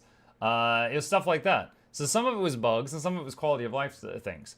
One day when I had the chance to talk to a dev at ArenaNet, I was like, hey, if you've got a few minutes, it would mean a lot to me if you would watch this. This is basically, I made this for you guys. And they're like, yeah, sure. I don't know if they ever did. I think there might be some things in this video that have been changed. Like, for example, I remember in this video asking for like an underwater mount. And since then, we got the skimmer underwater and the turtle. So clearly that was because of me. But then there's a bunch of other stuff in this video that's still broken. So I'm thinking if we want to have the highest chance of stuff getting fixed, maybe I should do like one little, like a YouTube short for each bug, rather than just like a big video with all of them, because I think they won't watch it. You can use a stack of tomes I've been lied to all my life. Well, you can use a stack at the Mystic Forge person. For example, hang on a sec, since we're talking about this. All right, so Mystic Forge, if you go to another tab right here, so basically you can turn in 3, 5, 10, or 15 stacks of tomes for the spirit shards all at once. However, if you want to get the level ups, like if you're leveling an alt, I think you have to use them one by one still. But if you're just turning them in for spirit shards, you can do them in bulk at that person. Okay. What are the main softwares that every computer must have for you? Windows, Steam, Discord, Raid Shadow Legend. No, I could go without that if I have to. I use Microsoft Office a lot, like Word, Excel, Outlook. I use all three of those a lot. I think that's about it. Beyond that, it just depends. I mean, I guess if I'm streaming, then OBS as well. Have y'all Americans even noticed that European football championship's going on? All right, so I remember when I read this, I was like, I don't even know if you mean European football, which is soccer, or American football, which is what we call football. And no, I don't know what you're talking about. Shugo, but if was esports, would you watch anything? Like Total War, Warhammer 3 tournaments, StarCraft, or any other game you like? Also gives me an idea for another question. Ranked matches on Total War Warhammer 3 win. How do you do a ranked match on Total War Warhammer 3? Like, just like a whole campaign? That'd be like 100 hours. I'm not sure how that works. I haven't done multiplayer Total War yet. As far as esports stuff, I have seen... I have watched stuff like that, yeah. I mean, I've actually got some paused Total War video. I mean, this isn't esports. This is a pause video I was in the middle of watching where someone was trying to make a Doom stack with White Kings and how it went. I mean, yeah, I mean, I watch other content creators for other games, but as far as esports stuff, way back in the day when Team Solo Mid was good, I used to watch the League of Legends tournaments. You know, when they would, like, you know, try to go to Worlds and stuff like that, like, you know, Bjergsen and Double Lift, like, when that was a team. Since then, I haven't really. I do watch other content creators, but tournaments, not so much. Okay, hold on. What is this? To Lady Luck, I'm sorry for recommending Total War to your husband. Now he's working until late every day, playing until 2 a.m. Shugo creeping. Shugo, I need to set myself as invisible on Steam. Shugo's spying on me too much. Okay. Let's see. Seth says, just saw the Yours 2 Homestead preview from PC Gamer. Can you please try and make an in-game version of the Dancin' Mini with your alts when it comes out? Maybe. It depends. Because I'm wondering, will they all actually be standing there dancing? Or was that just for the preview that they did? Like, when they had the PC Gamer guy there and his alts were all dancing? That they might not be dancing in, like, the actual game. Mr. says, I was a Dignitas fanboy, sad to say. Bad time for them. They won a couple. They insist they have the real football. The European football came first, and the entire rest of the world agrees that that is football. No, I mean, I'm inclined to agree with the Europeans, because you get to make contact with the ball with your feet a very small amount of the time in American football. But they are fighting for every foot. It's just a unit of measurement foot. Although, didn't Americans recently lose at football to some other nation? So that's kind of funny. Let's see. How are you avoiding Elden Ring spoilers? Basically, like, I mean, Shugo, you're probably my #1 source of spoilers. Shugo keeps going, I think you'd like this spell, and sends me a video, and I start watching it, and it's like, alright, after you kill Zigzag the Mourned over in the Church of the Darned, and he says, oh, I'm sorry, Margaret, I failed you. You need to take a left turn behind the Abbey and jump down a well, and I'm just like, this is so far ahead of where I'm at right now. And I just immediately, I paused the video and I'm like, all right, when I get to Church of the Darned, I'll watch the rest of this and try to find this spell. But yeah, no, you are my leading source of spoilers for this game, Shugo. But I mean, usually if I start watching something and I realize, oh, I'm not here yet, I just stop and that's it. So like I know about some spells that I want that exist in the game, but I also know I'm not near where they are, so I haven't finished looking up how to get them. For example, this is one where you get a giant like laser greatsword and it grows in your hand until it hits for like 10k. I want that. Look at that thing. However, when I started watching where this thing is from, I quickly realized that I'm not in that area, so I just stopped watching. So I've watched like the first 10 seconds of that video because I know I'm not even in that like zip code yet. So I stopped watching, but I know that it exists, I just don't know where to get it. Let's see. I open YouTube, it is how to 100% area XYZ, how to be strong, how to get overpower weapon early, how to not suck in Elden Ring bosses, Elden Ring you suck, here's why. Shugo, you know YouTube makes suggestions based on your search results, right? Have you been searching like, why do I suck? I assumed that your subscription list would be all like just waifus. Matsuni says that's because you watch Elden Ring content. I don't, I see nothing on my side. Same. Sugar says that's from the following 5 content creators. The only one who isn't playing is Muck. What Warhammer 3 campaigns are you liking, and to what point turn did you get? Warhammer 3. Okay. I played a few hours of Ikit the Skaven, the Mutant Skaven. Basically every single one of the Wood Elf starts. Every single one of the Vampire Count starts. What else? Like I mentioned, I just bought Nurgle because it's on sale for like $5. I would like to try that at some point, but I haven't yet. I'm currently in the middle of trying out the little lizard dude that can teleport around the map. Wood Elves and Vampires, yes. Those are my... So here's the thing. My favorite thing is sustain, right? Something like... They have... Like, the Vampires are tough and they regenerate. The Wood Elves can hide behind a line of Ents, like 30-foot tall angry trees, and heal them. So, sustain. So both of those factions have sustain. The Skavens are all just glass, right? Like, you know, when I fight the Skavens as the Wood Elves, each of my units has 600 kills at the end. So, the Skavens were kind of fun, but it's certainly not my favorite.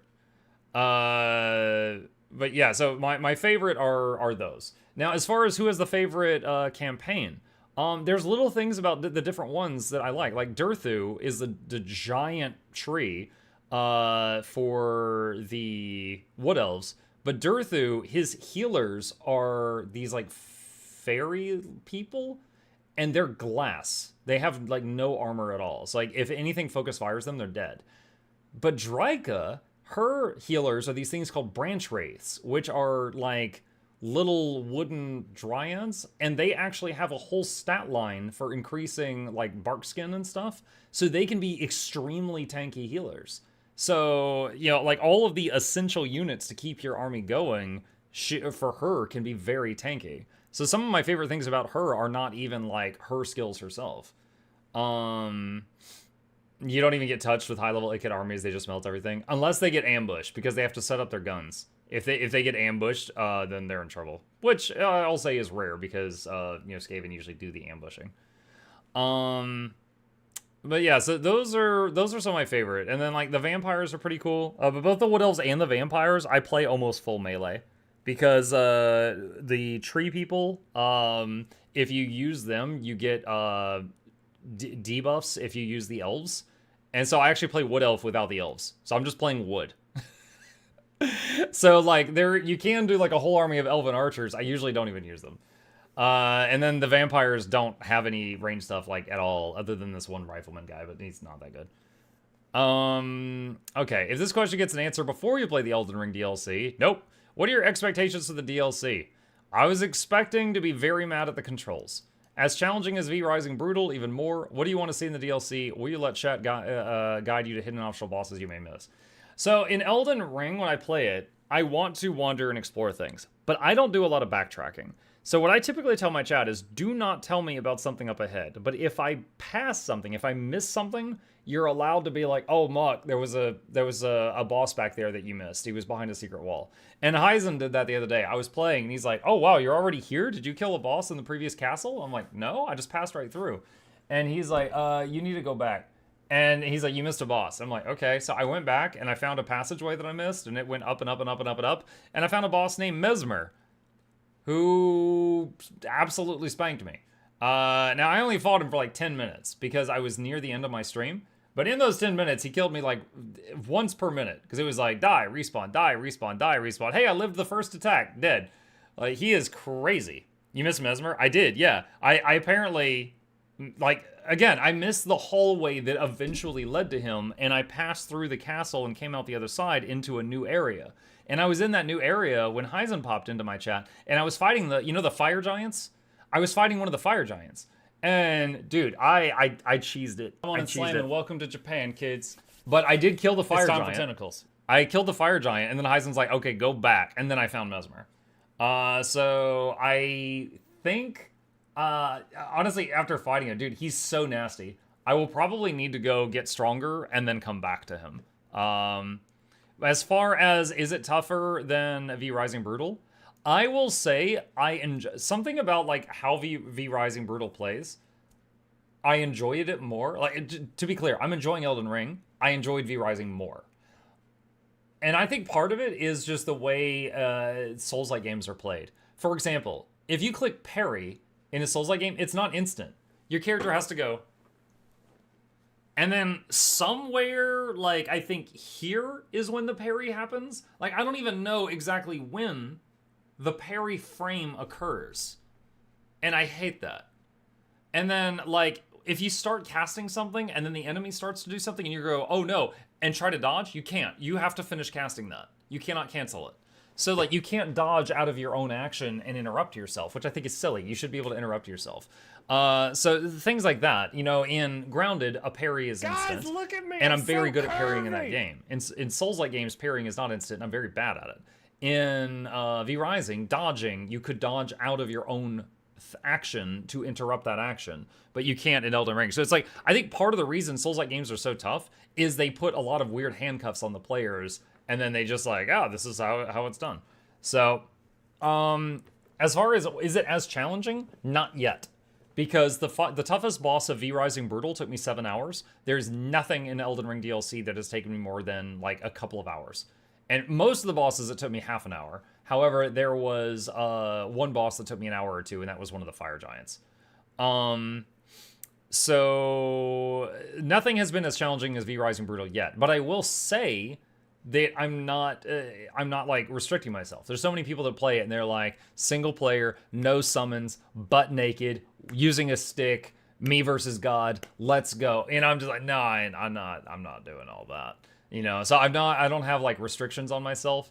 I am using Summon Mimic. I am like, you know, that is part of my strategy. I haven't summoned anybody else yet though, and that's kind of where I'm at right now. What do you want to see more of in the DLC? Fun fights.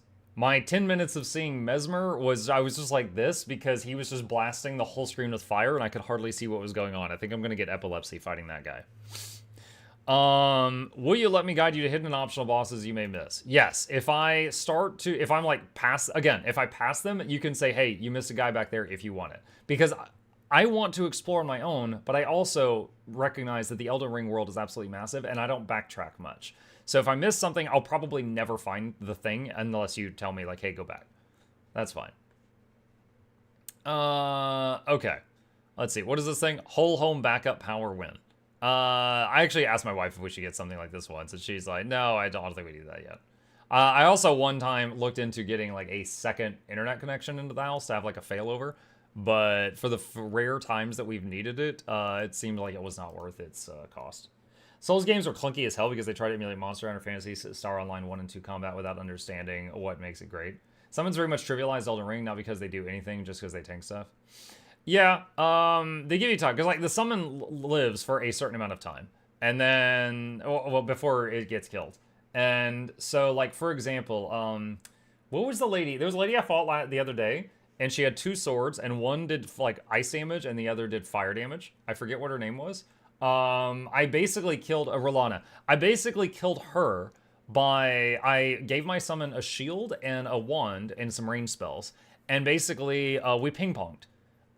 So like she would be beating on the summon and I would charge up a bunch of magic and blast her all at once. She'd run to me and I would focus 100% on blocking and dodging, not trying to hit back at all. And then once the Mimic pulled aggro off me again, she'd go back to him and we just kept doing that. And it still took me many tries. She's not a pushover, but I think it took me a lot less time to kill her than it did someone who was pure melee going at it solo, naked, you know, all that stuff. Talking about Rolana. I think I know what this is, and yes, this is amazing. Yes. This... Yeah, someone was showing off. There's that parry I don't understand.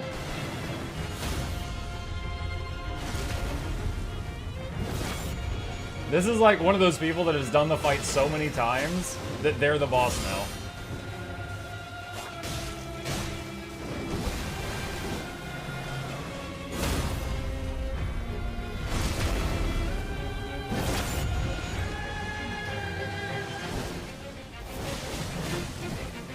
Dude, all the posing, too.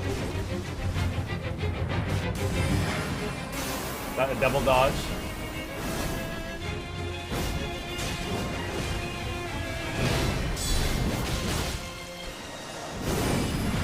Phase 2.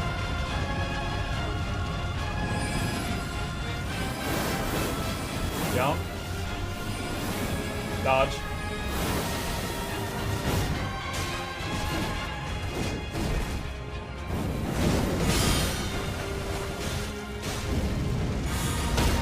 That didn't even look like something you could parry.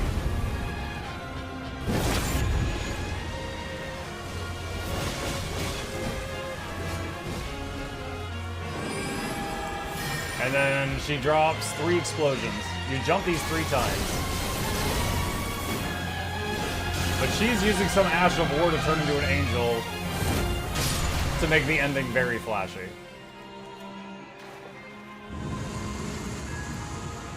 Top comment, sorry for playing your game, bro. You get parry, but the timing must be almost perfect. Yeah. So that's a no-hit on the boss I was just talking about.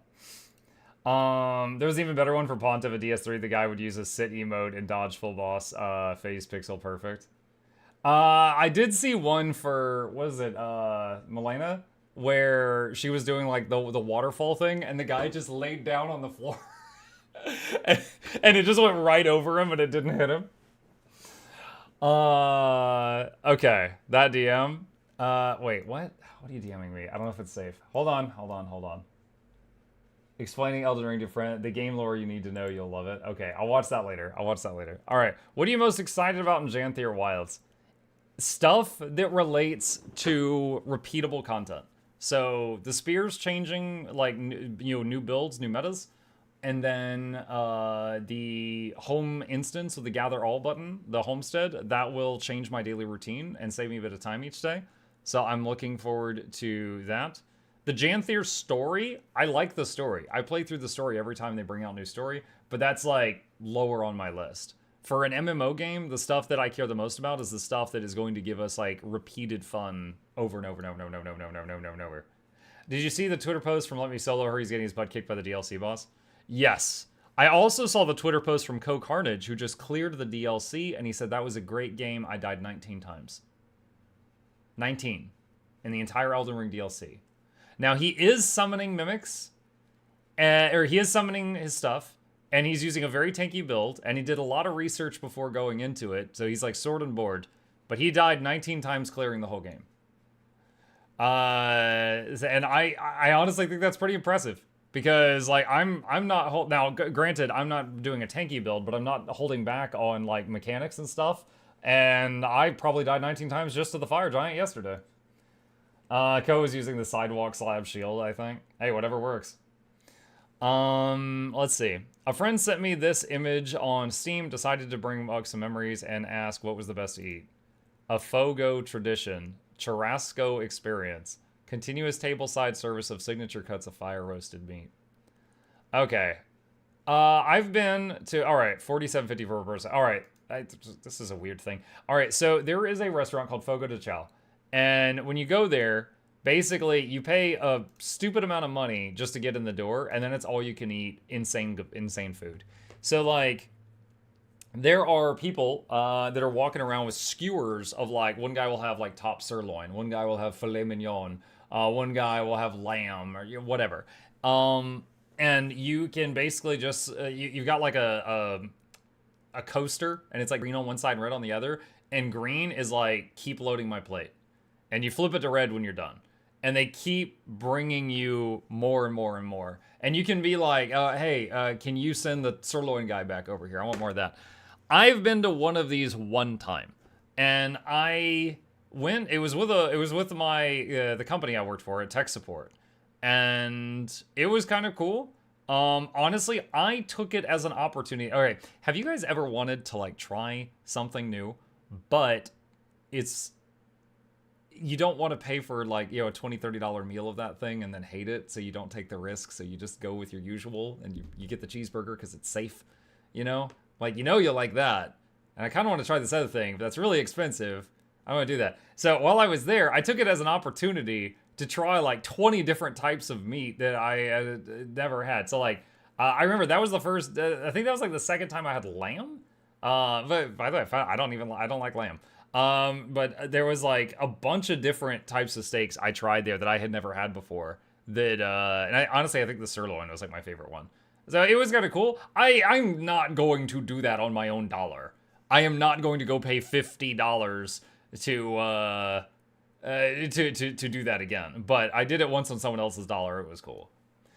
Relate to this on a deep level. Yes. Yeah. The entire thing sounds more like an event than fine dining. I mean, it's based... Here's a Prime sub for you. It was good, it was good. It's almost as good as an $18 sub from Subway. Oh my gosh, inflation. Thank you, K-Max. What happened to $5 footlongs? Did they get thrown out when Jerry went to jail? I despise mutton, but lamb is said to be good and not have that lanolin taste. It wasn't there, but just on the topic of meat, I had a bison burger once. To me, it just... You know how like you get a burger from one place and then a burger from another place, they'll taste slightly different just because they're always slightly different? Bison burger to me just tasted like a slightly different burger. It wasn't that different. I had that one time. Has your wife ever told you spend too much time at the computer? Not since it started earning us money. It's amazing how fast that changed. Also, extended family. They shut up too. Thoughts on Elden Ring DLC so far? It's fun. There's still frustrations. For example, the way the Elden Ring works is in the bottom left corner, there's 4 boxes. One is what's in your left hand, one is what's in your right hand, one is what spell you have selected, and one is what item you have selected. Let's say I want to cast a heal spell. I need to swap what's in my left hand, next, that one. Swap my spell, next, that one. Cast, swap back to my shield, next, done. Swap back to my damage spell, next, done. And continue. So, essentially, there's 4 wheels in the bottom left corner. And this is because of console players. And so, if you cannot just say, like, H is health potion. 1 for lightning bolts, 2 for ice blast, 3 for this. You can't do that. Everything is next, use. Next. Oh, I went too far. Next. Too late. The boss killed you. Everything is like that. And that is very frustrating. It's quite frustrating. You can bind stuff to the pouch. Yes, you can. And that still involves multiple buttons. So, like, hold E and press mouse button 4. And you can do that. But anyway, so yeah, I am enjoying Elden Ring. I will still say the control scheme for the game is ass. Here's one. Whether you're on controller or on mouse and keyboard, the dodge button and the sprint button are the same button. So if you're sprinting past a foe and suddenly need to dodge, you have to release the sprint and then do the input again as fast as possible. Because they're the same key. You can rebind the key, but you can't separate those functions to 2 separate keys. You can't make shift sprint and then like, you know, V dodge or something. I think there was an option to hold down the swap button. It will quickly jump to the first one. Yeah, the thing is, anything where you have to hold down and wait a few seconds for an input, that's too long in a fight. It's too long. So for me, Elden Ring is a very fun game. However, it very much feels shackled to bad controls when I play it. Yes. As a console peasant, I apologize to the PC Master Race. Yes, you know what you did. You know what you did. How long until your wife questions you about Mukluk OnlyFans and only Mucks? Okay, freaking hell. All right. Eternal Fragment, I think it was, bought these and then pointed them to my website. So if you go to those, it just reroutes to my website. That's all it does. All right. So I have no explanation to give beyond that. As hashtag not me. It's he's paying for those names. There is any anime or games conventions that happen close to you. Did ever have any interest in going to those events to see how it was? There was one. Dragon Con was in Atlanta one time, years ago, and I considered going to Dragon Con, but I didn't end up going. Back then, it was more because I was a fan of Magic the Gathering than anything else. But I have not actually been to like any big cons or anything like that, like ever. This is why I don't play these games. I feel like I'm battling the controls instead of playing the game. It's definitely a bit of both, yeah. Like V Rising, insanely challenging game on its brutal difficulty. I did not feel like I was fighting the controls. I felt like I was fighting the game. In Elden Ring, I feel like I'm fighting the game and the controls. I keep trying to clear your pings. Please click them. Oh, what if I scroll down here? Here's one with 556. I haven't been in there in a while. There's Guild MMC Discord 321. Let's see. Okay. I heard there's a huge market for Asura picks in Auric Basin. Just saying what I heard and saw. Thanks for letting me know, Sand. I'll be sure to avoid that area. The paparazzis. What about the OnlyFans with OnlyFans? That one, my wife has made me shut that one down. Let's see. Have you ever got to a point streaming a game and thought, mug this, bring all the spoilers, guide me to Melania, I don't care anymore? No. I've gotten to points in games where I'm like, all right, I am ready to be done. Let's get to the end. And I stop doing side quests. That has happened numerous times. But I don't remember a time when I was just like, bring on the spoilers. That hasn't happened. Shuko says, worst tech support ticket you've had to help or respond during tech support time. Dude, I have videos for this. What? Worst tech support ticket you had to help or respond during tech support time. God, I'm trying to remember. Okay, there's one that comes to mind, but I'm trying to remember like the details of it. One of the guys that was my boss for a while there, he would say I was really good at the what they call the little white lie. Like, lying to people, but harmless lying, but it gets us out of trouble. And there was one time that someone called in, and they were paying us for a backup service. And they had lost their data, and they needed to restore it from the backup, like an online backup service. And I was trying to figure it out, and I realized two things. One of their people had logged in, and with their login to their backups, and told it to stop backing up at some point. Two, we should have caught that. We didn't catch it. It was absolutely their fault, but we didn't catch it. And I spun them an incredible tale, full of delight, wonder, climax, resolution, and how it was not our fault. And by the end of it, they were absolutely furious at the other guy. After I wrapped up that call, I sent an email to the staff. It is the only time I ever had to do this. And it had big, bold, blocky letters at the top that said, do not forward this to anyone. And it said, here's what happened. And then here's what I told her happened. And here's what actually happened. Like, there were sections on the email. So I was like, if you answer a phone call from this company, please continue this story to protect our butts. And the other guy got yelled at, and everything turned out okay. Ms. Backups, yeah, I've been there. Yeah, because like the thing is, it literally was his fault. It was like, imagine that like you use the website interface and log into your internet service provider, and then you cancel your account, and then the account gets canceled, right? Like that is your fault if that happens. That's basically what he did with the backups. But the way that it happened was in such a way it should have set off an alarm on our end, and we should have like followed up and double checked, and we totally didn't. So we just we didn't mention to her that we had a double check system. We were just like, yeah, this guy stopped it, and then it was like, boss, we need to double check the double check system. It's not working, you know. I wonder if they still tell the story just in case. Oh, I'm not sure. There's so many stories. Anyone who's worked in tech support has tons of stories. Like, oh yeah, the cup holder wouldn't come out, so I tried to lubricate it with melted butter. The cup holder? You find out he's talking about a CD-ROM drive, and he just shoved butter in his computer. There's all kinds of crazy ones.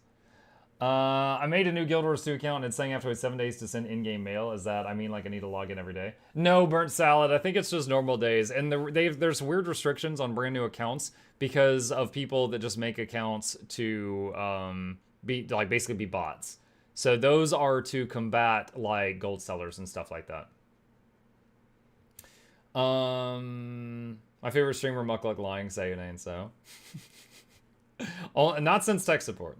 I worked for AOL tech support. Oh, the stories. That's why tech support people are great as dungeon and game masters in TTRPGs. Oh yes. Oh yes. Oh my god, DMing. Dude, I remember so many times I prepared what I thought was 3 hours of content for a dungeon master session, and then we played the game, and they got through 30 minutes of what I considered 3 hours of content, and then it took them 3 hours. And I'm like, well, I really over prepared for this, you know. Like they'd get to like a puzzle, and it'd be like, say that which shines in the night sky, and they just have to say the word stars to open the door, and then they're stuck there like eating crayons for the next 4 hours, and you're just like, are you serious? Dude, I swear, there is no, when it comes to puzzle solving, there is no dumber group of people than your smartest friend playing Dungeons and Dragons. I don't know what it is, but when they become a player character in D&D, their IQ is just all the way down. And it's just, I can't explain the phenomenon, but it absolutely happens. It's like your smartest friends, you put them into like an elementary school puzzle where they have to like put the shapes in the holes, and then they're just like, what if I use my dwarven abilities and I talk to the stone? And I'm like, you know, the stone says you're an ass. What next? And it's just like, come on, just put the circle in the circle. That's it. Like I don't know why. It was always true though. It's always true. Lloyd says, jokes aside, definitely sounds like it was the first guy's fault. Doesn't matter if you had an issue. Shouldn't have happened if they didn't start it. Yes. Yes. Okay. Let's see. Same question. Funniest tech support ticket and call. Isn't that the same one? I don't know. Like, I told the story. Okay, I don't know if this is the funniest one, but this is off the top of the head. I told the story recently where someone called in and said their desktop was Curious George. And I was like, what? Okay. I was like, all right, what, just the background picture? She's like, yeah.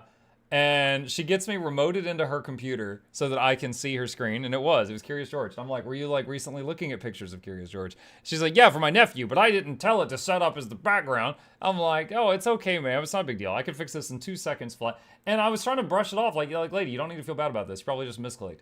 And she's like, I am not the one who did this. This did it by its... And I just, dude, I was done. And my voice just went completely monotone. And I was like, ma'am, our computers do not just Curious George out of nowhere for no reason. And she just shut up completely. And I fixed her desktop back to the Windows default one after taking a screenshot. And I printed out a picture of her desktop and I put it on the wall. We had a wall of shame, chat. Y'all don't know. You don't want to be on the wall. And I pictured Curious George on the wall that said, ma'am, our computers don't Curious George for no reason. And I wrapped up that call. And that was a funny one.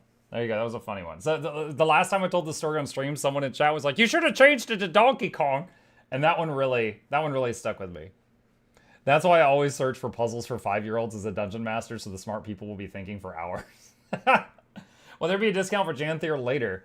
Okay, so Soto, which has been out for 10 months, just had its first discount. It's 20% off right now. Use my referral link. So I would imagine Janther will be on discount in about a year. Captain says when you roleplay, everyone becomes a warrior main. Yes. He's got the list, but he never mentioned the wall. Okay, yeah, Curious George DDoSed her. Yeah, Russia got her computer, gave her the Curious George. All right. Mike, did you ever fix the issue you were having with the Patreon soundbot with sending email notifications to your spam folder? I just changed my Patreon sound in case you'd like to check. I have been trying to fix that, and I need to just add to my daily list to search my junk mail every day. Because for some reason, the bot is called Patreon Herald. Basically, when y'all, like, when the patrons say something in chat, it makes a noise.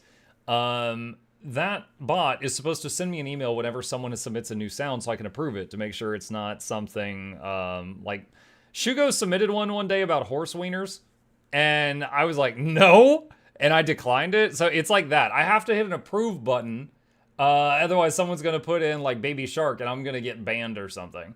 So I can't just let them upload whatever. Horse what? You heard me. Talk to Shugo. So I have to hit approve before it works. And for some reason, lately those emails started going to my spam. And I've been like not as junk. Set rule. Anytime these show in, put them in my inbox. This is not junk. Stop putting this sender to junk. And I don't know why it's doing it, but I've been fighting that for a few days now. Let's see. All right. Muck, did you ever fix the issue? Oh, I just read that. How long until you get all the Warhammer 3 DLCs? Yeah, I'm chipping away at that slowly right now. I still haven't found any I like more than the vampires or the wood elves, but I'm giving the lizard people, because again, I like sustain. So I want a tanky front line with healing units. Everything else is just like, all right, customization here, right? So like the lizard people, I think, have some promise because there's some very tanky lizards and there are some healer lizards. And also they get dinosaurs. That's kind of cool. But I need to try the various ones out. The thing is that they don't get the healers early. Their healer is called a Skink Oracle. And it's like tier 4 or something. It's like you get them way later on. So that's not great. Because like the wood elves can get their healers on like turn 3. And then the vampires have regen from like level 1. That boss is a Frankenstein-style zombie, so you can actually steal the heart. Whoa! No. How close have you been to a tornado? Also, have you ever been hit by a hurricane? Tornado? I've never been close to one. A hurricane? When I was 2 weeks old, my parents were evacuated because my parents had me at like a naval base or something. And at 2 weeks old, a hurricane hit the naval base. This was in Pensacola, Florida, and they had to evacuate to a shelter. When I was 4 weeks old, a second hurricane, a different hurricane, hit the shelter. And they had to evacuate from the evacuation point. So when I was 1 month old, I had been in 2 hurricanes. All right? So I obviously don't remember that. But that happened. Then, years later, my parents moved to the Florida Keys because they just hadn't had enough of the hurricanes. Now, that's just to be funny. We didn't have any hurricanes hit us while we lived in the Florida Keys, but that's where I got the scar on my chin that is hidden by my beard now. Then when I lived, I was like maybe 10 years old. We lived in Georgia, which is where I live now, but a different location. We lived near Atlanta, and a hurricane came in, and Georgia, the east part of Georgia, does touch the ocean. You know, I should show a map for the European friends. Hang on. Map of Georgia, USA. Okay. So part of Georgia does touch the ocean, okay? I lived here. Occasionally, if there was a really bad hurricane, it would come inland and hit us. But like, you know, these people were getting murdered and we were having a super bad storm, right? All right, so there was a hurricane that came in like that. And I've told this before, but the way it was is like, you know, we were supposed to like, you know, get into a room, no windows, like it was really bad. And I saw a tree in the backyard just get ripped in half right down the middle, right? And I was like, cool. And my dad's like, get away from the windows, you're gonna die. And, you know, they pulled me away, and, like, we had to, like, you know, get in a room that didn't have like windows and stuff like that, and just wait it out. At the end, the other memory I have of that day is we had a bed of pine straw in the backyard, because there was a pine tree in the back. The pine needles were stuck in the side of our brick house. Like, they had been picked up and thrown like darts into the brick. And I was like, I thought that was really cool as a young man. So there was that one, you know, where I basically just had to hide in a dark room until it was over. And then Katrina, when Katrina happened, I lived here and I worked at the hotel that I've told you guys stories about. And a lot of people were like, Katrina more hit Florida than Georgia. So we had like, it was like a bad storm. You know, it was rain, there was wind, there was lightning, that was it, you know, get an umbrella. But when Katrina hit Florida, it was straight destroying houses and stuff. So a massive wave of people were fleeing Florida and coming up here. I worked in a hotel. We were booked solid by people that were basically refugees on day one. And then every day we were getting hordes of people coming in trying to get a room. And I was like, we were full. And they were like, is anyone else? I was like, the nearest 4 hotels are all full. We've called them so many times. So we were getting just waves of people trying to just like find a place to stay because their house was destroyed. But the hurricane didn't like hit where I was in that time. Why do people still live in Florida? Legoland. So those are the hurricanes that I have been a part of. So I've sort of been there for 4 of them. As far as tornado, no. As a southeasterner, hurricanes are the proper way of receiving God's wrath. No, I'm not about tornadoes. Haven't seen those. Okay. Let's see. Since you complain so much about Elden Ring keyboard and mouse options, would you try just once with the controller to see the difference of the controls, just for the sake of trying? I did. I couldn't even keep the camera turned correctly. I couldn't even get the camera right. Like I was constantly just yeah. It's like I was trying to like move around, and it looked like this. I couldn't even steer. Keep in mind, I've got probably like hundreds of thousands of hours of keyboard and mouse experience, and on controller, I have like 5. Right? It's a massive difference. You saw the map up on the screen. Apologies. It was like this. Like, I'm trying to run, and this was happening. There you go. That's what it was. Sorry, you were just watching Georgia do flips. That's it. So it's not pretty. Like, I am better with bad keyboard and mouse controls than I am with good controller controls. And that's just a me thing. I know you don't like controllers just to compare. Yeah. What else went to the wall of shame on tech support? I wish I took a picture of it. I don't remember. Basically, just anytime something funny and stupid that it could be captured in a screenshot would happen, I would just hit print screen and print it out, and I would just put it on the wall. I don't remember other examples. I've got the list. I've got a whole video where I'm reading off the list, but not that. What is your least favorite Patreon noise? My least favorite right now... No, it's not that. My least favorite one is not because of the noise, it's because of the timing. And it's every time I'm starting the stream and I'm like, hello everyone, welcome back. Then Shugo does his noise. He blasts me and interrupts the intro every day. Every single time. I swear, this man, I love that he's always at the stream, but he always interrupts the intro of the stream when I'm trying to talk, and he makes my brain like just have to reset. And I can't remember what I was talking about all the time. So that's my least favorite, and it's just because of the timing, not the sound. The sound's fine. My favorite one are I don't know, the ones that make me smile. Like there's that one that's like it's like butter, like it's like butter.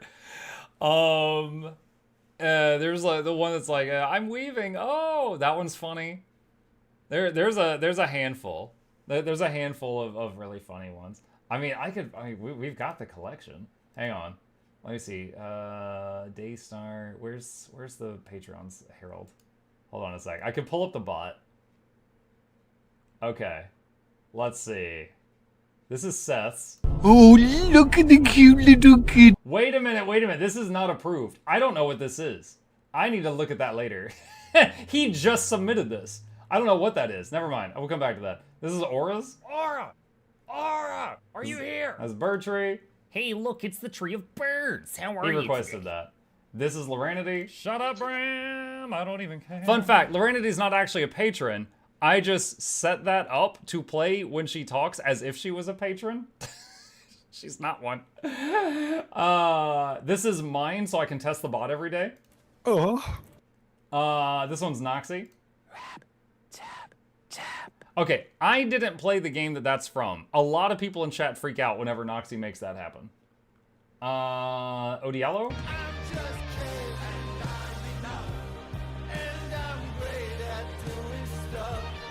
Aliver?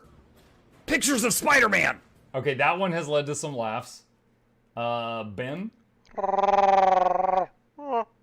Ben Shi? What we need's a few good taters. Potato, boil 'em, mash 'em, stick 'em in a stew. Boil 'em, mash 'em, stick 'em in a stew. Boop? It's Pikachu! Yeah, that's funny. Kristen, come on and slam and welcome to Japan, kids. It's time for tentacles. Daisuke, keep the group alive. I'll be right back. I'm gonna stand in the fire just so you don't get bored. David.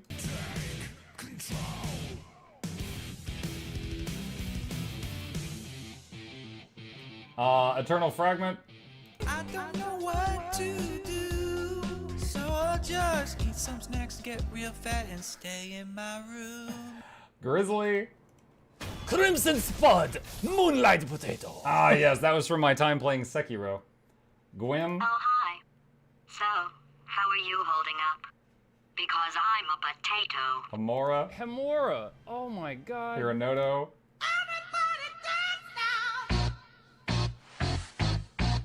Ian. Look, I've got data. Woo.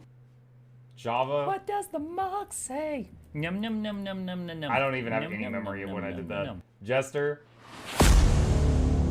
That one kind of doubles as a jump scare depending on how focused I am. Jordan. Into the face of fear. Kitso. Yes, yes. Kojax. Look at the sinews on those legs. Yeah, that one makes me laugh. I like that one. Michaelas. I'm a leaf on the wind. Watch how I soar. Nog. I'm guarding you red circles and the green circles.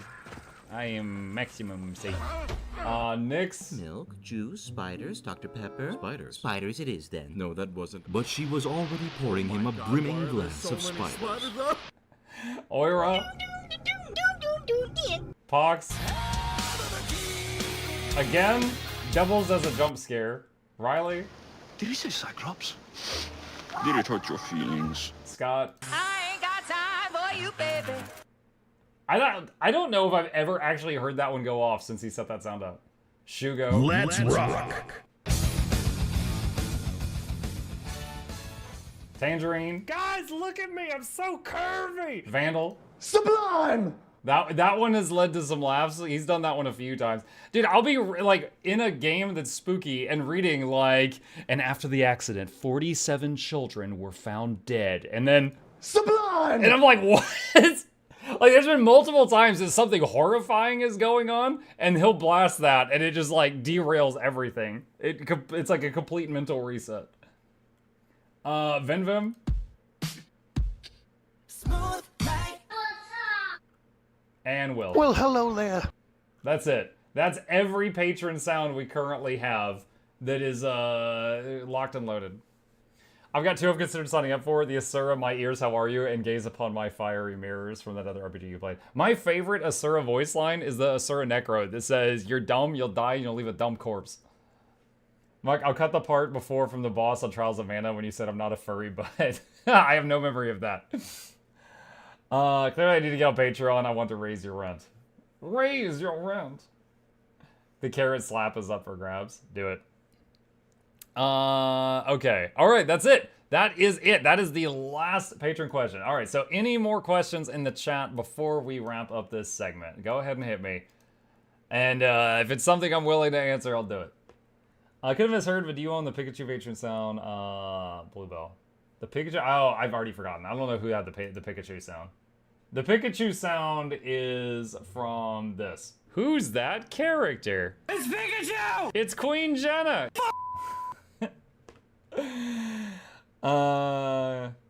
Let's see. Are you ever annoyed by people recommending games in chat? And if no, can you check out the game Mini Shoot Adventures? No, I'm not annoyed by that. I use your recommendations to figure out what to play. We stream 55 hours a week here. We tear through a lot of games. So I constantly need new games to be recommended to me. But I will say some of y'all have terrible taste and some of y'all have good taste. So whether or not I play it depends on what I think after looking at it. All right, I have pulled up the trailer for Mini Shoot Adventures. I have it open in a tab. I will check it out after the stream. You used to do morning giveaways for the EU people. Do you think you'll ever resume them? I have done them a couple of times. Honestly, it just depends on how much I have to give away, right? Like right now, the giveaway vault has a few things in it, but not enough to do 2 giveaways today. I can't do morning giveaways and evening giveaways today. I don't have enough stuff for that. So it just depends on what I've got. It depends on what I've got. Need more sponsors. I have fond memories of that one particular moose's Patreon sound interrupting a few streams. Oh, the one that was just literally a moose, like, screaming? Is it still in there? Hold on. Give me a sec. What?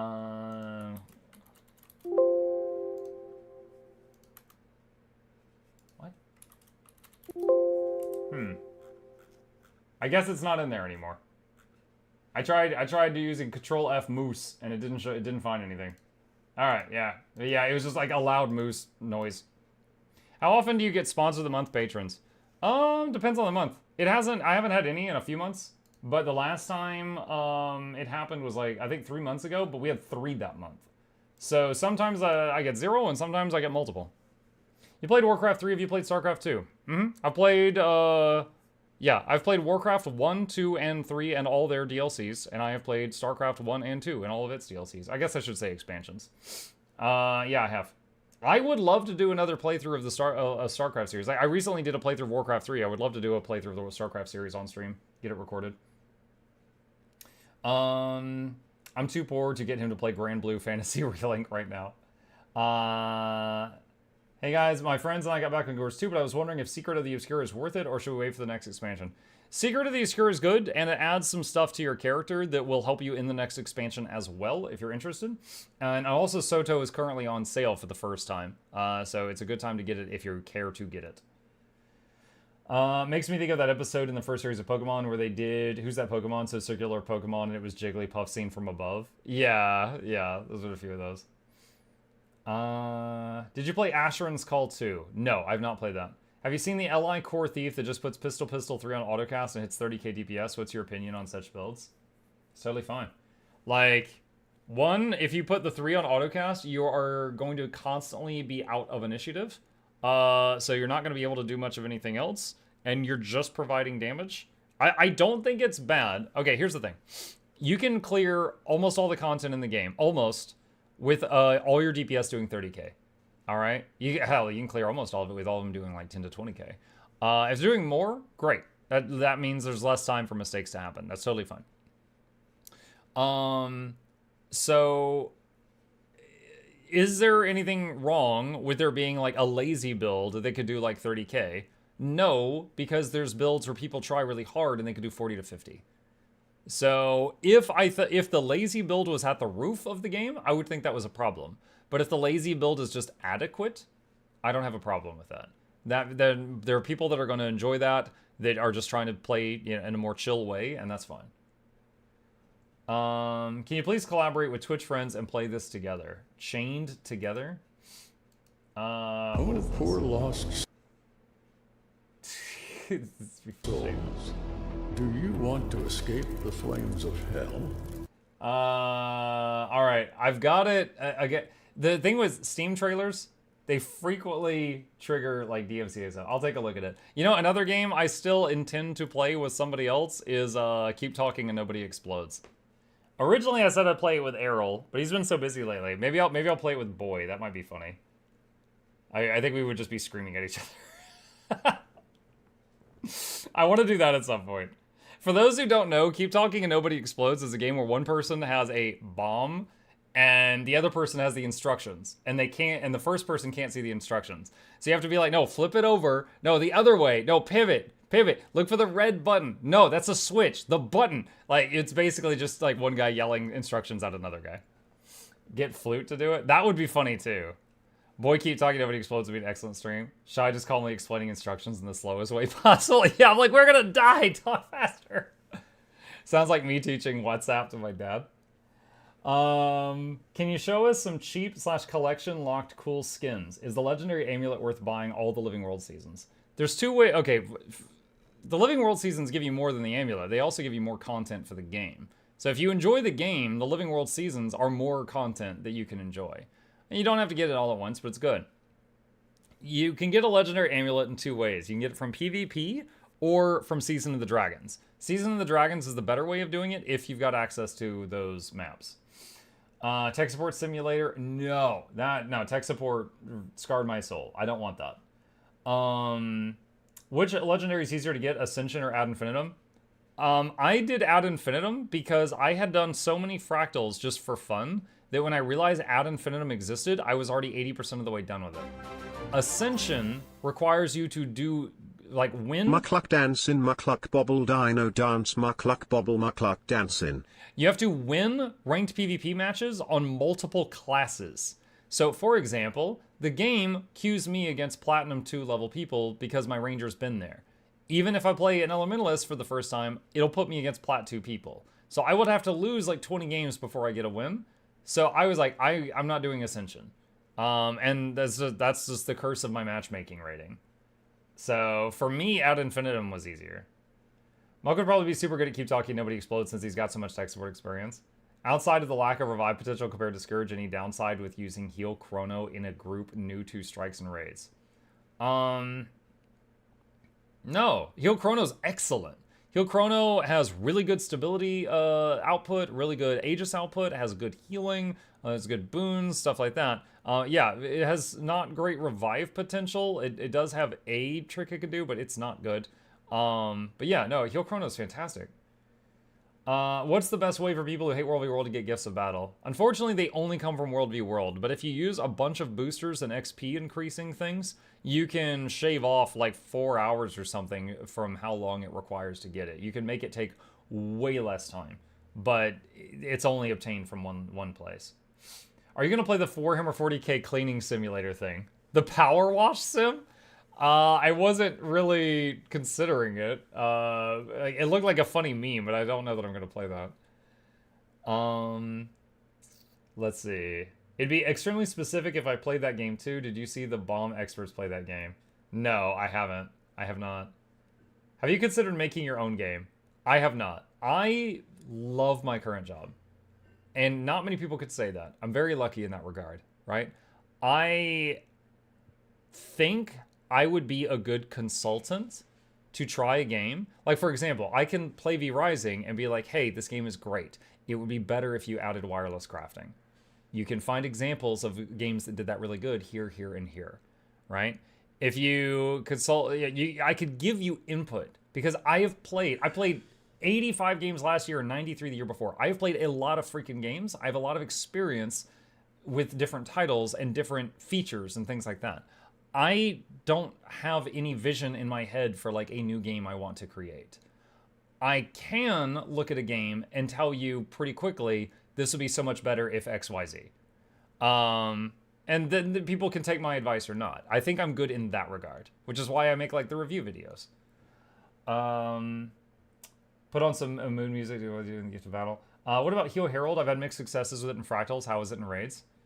Heal Herald is fine.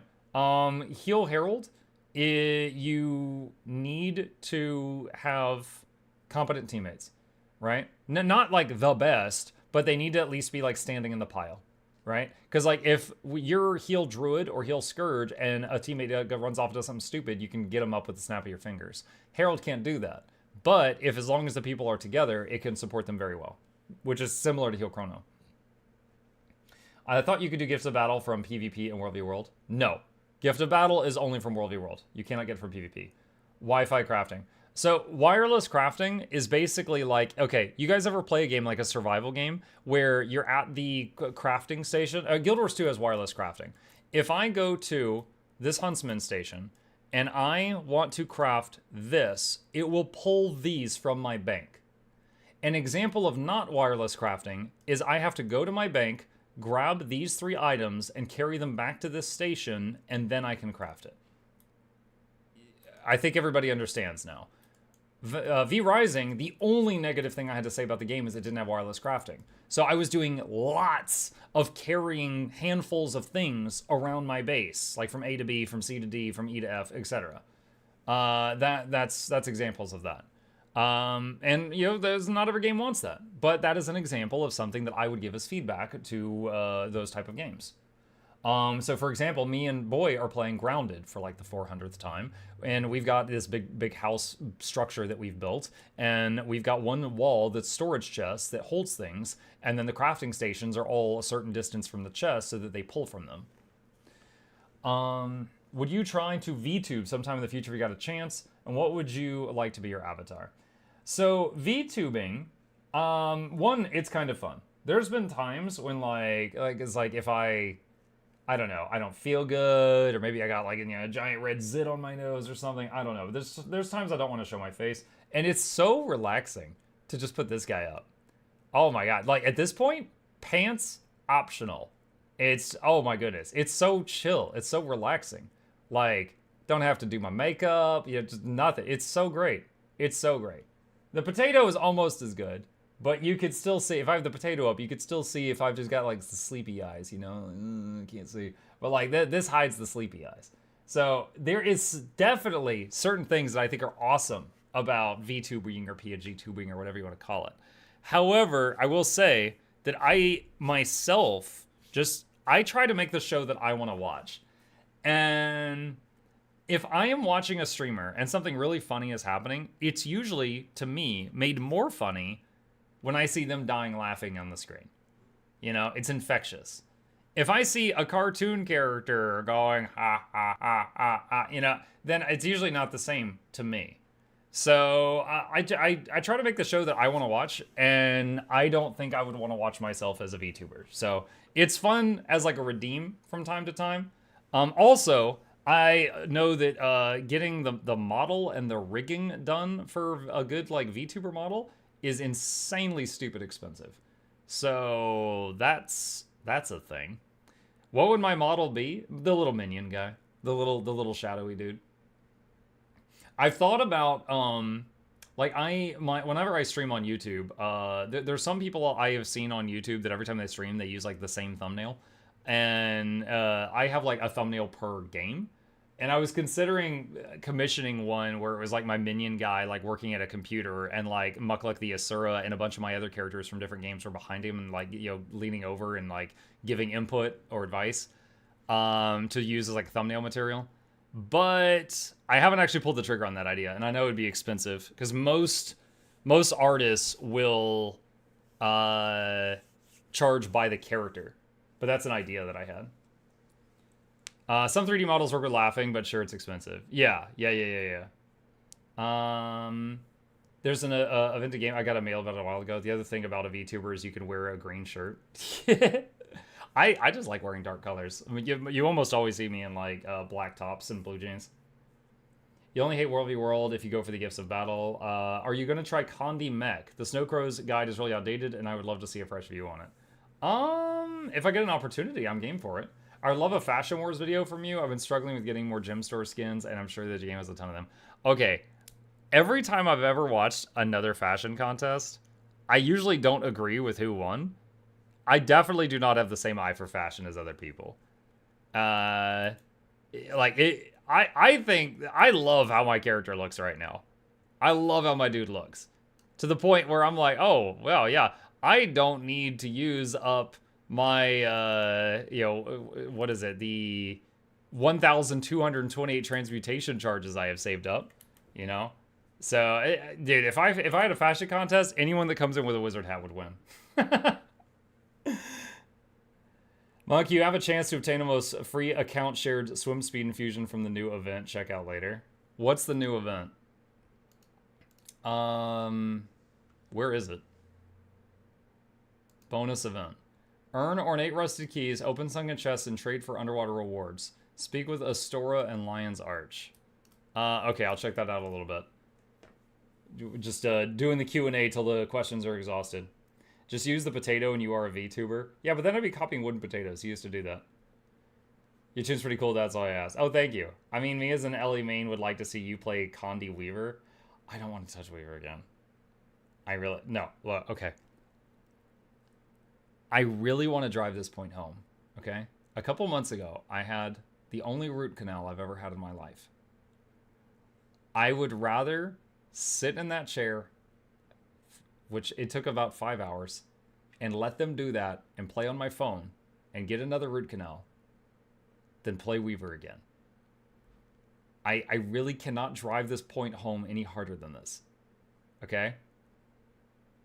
That also goes for Quick Berserker, Catalyst, and Alacrity Heal Spectre. Those 4 builds were more... It was more fun getting a root canal while playing on my phone than it was playing those characters. Okay? Like, those days, my job was a job. Alright? I was watching the clock. Okay? Like, which is like, that's how I am in a gym. Like, I do 1 push-up and I'm like, is it 3 o'clock yet? Like, I was doing that while I played those characters. I cannot stress to you how incredibly awful those are. The fact that this is a game, it surprises me how unfun those were. That was no. What did you play on your phone? Friggin' like Clash of Clans? Just like read Discord, look at Twitter. X. No, I cannot stress to you guys enough how incredibly awful those classes are to play. And if you only play those classes, please know everyone else has it 100 times better than you. Like, ugh. Let's see. Mr. says, when I got my first root canal, I was hurting so bad I begged the dentist to drill the thing open before hitting me with the Lycodane. Mine wasn't hurting. Mine had some discomfort, but it wasn't that bad.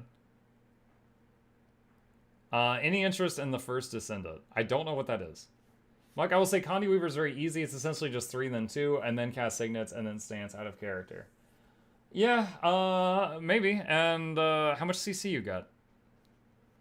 Because Mechanist can do damage that easy, but also has massive amounts of CC on demand. When I played Weaver, it had very, very little CC, unless I swapped to Error and then ruined my damage for the next 20 seconds. And surprisingly, there's people who love to play it.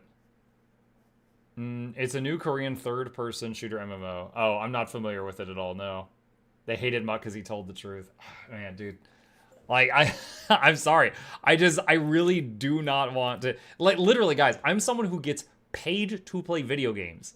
Then I can make a video about that experience and get paid again. And I don't want to do that.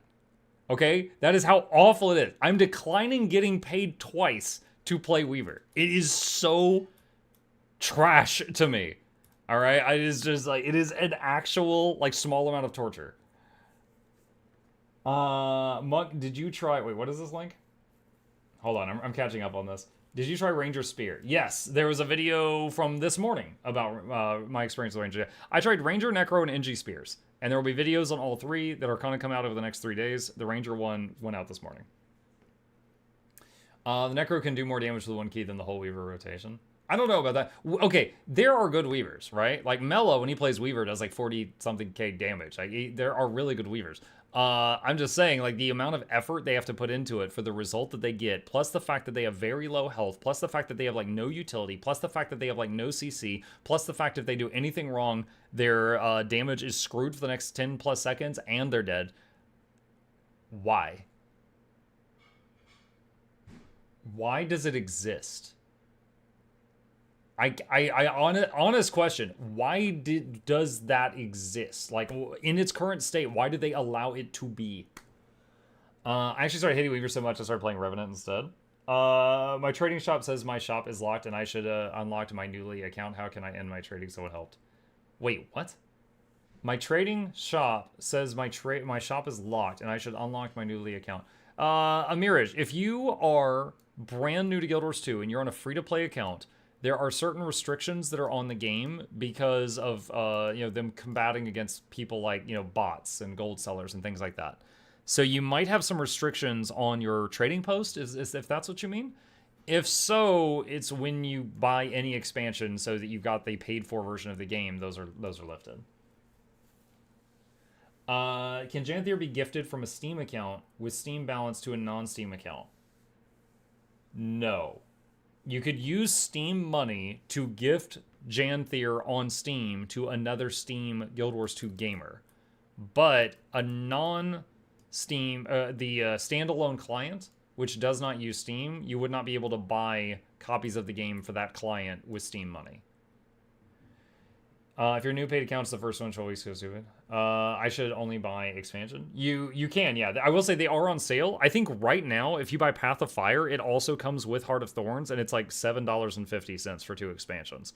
That's insane value if you're enjoying the game. Like, I'm not trying to sell you something you don't want, so I'm just saying, if you're enjoying the game, there's a huge sale right now.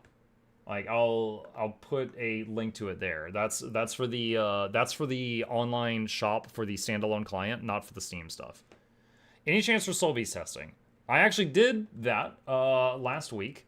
Right here, I did Soulbeast. I tried the hybrid version of it. I was able to get 31k really quick on it. CC with that particular build that I was running was poor. A power build would have been better. Miscellaneous utility, So yeah, there will be a video in the future on that. I think the last video I released in this series was Vindicator. So Hollow, Smith, Spellbreaker, Daredevil, and Soulbeast are recorded and in the queue. Is hybrid with Viper's gear? Yes, because Viper's has high condition damage and high power, just low ferocity. Have you played the Yakuza games? I have not played the Yakuza games, no. I'm new to MMORPG genre, and I liked it so far. I'm level 36. That's awesome. Well, welcome to the community. If you've got any questions or anything, please feel free to ask us. I'm a dork. I'm here every single day. Not always on Guild Wars 2, but I'm always answering Guild Wars 2 questions. There is also a sale for the Dragon Complete Collection, as far as I know. Yes. So does a lot of H2C, mostly in Air and Earth. Does Power Berserker and Power Quickness Berserker play differently? I don't feel qualified to answer that because I didn't play Pure Power Berserker. I played Quickness Power Berserker, and I can answer questions on that. Pure Power Berserker, I'm not sure. I'll have to let someone else in chat answer that one. I'm on Steam account. I should create Guild Wars 2 account on their site. Oh, no. If you're on Steam, then just go to the Steam page. Please answer. I'm answering you right now. Amiraj. Yo, can you... No, I think I'm being pretty nice right now. Can you exercise like 1 minute of patience? Yes, if you're on Steam, just go to the Steam page for Guild Wars 2 and buy whatever you want there. You would not use their website in that case. Is this the same link where you can buy Janthier Wilds as supports the channel? Yes, that's what I linked in chat, which I'll do it again. That is my referral link for if you are buying anything for the standalone client. Have you ever noticed that during your intro on the Deimos part, only you and the Revenant survived? When they get like knocked off the platform? No, I did not notice. Yeah, if you create a Guild Wars 2 account on the... Then there's the other Deimos clip recently, Shugo, where the hand kiter kept dying because their dodge was on E. If you create a Guild Wars 2 account on their site, it starts a new account and will lose the same one. Yes. Yeah. Can also confirm that Take Root doesn't save you from MO spikes, but does save you from Sabbath Firewall. Well, what will be the smartest thing to do with 550 gold in an account that doesn't have Skyscale or Griffin and no Soto for easier Skyscale? If you've got half 1,000 gold and you're trying to figure out what to do with it, if it were me, I would get the mounts I don't have first. The mounts I don't have are like one of the biggest quality of life things. Aside from that, I would consider turning gold into gems to buy like a single material storage expander. By default, your bank holds 250 of every material.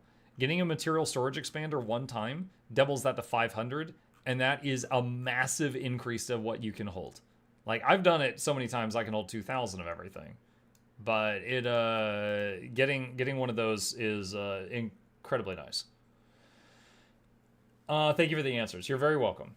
No new mount skids rotation, what a dang shame. Basically, it's the same Sunken chest routine, but now with more rewards. Oh, that's cool. If you can also get Guild Wars 1 Complete Collection for $10 if that interests anyone. Yeah, a lot of people have been like, Muck, why didn't you tell people the Guild Wars 1's also on sale? Honest answer, I didn't know.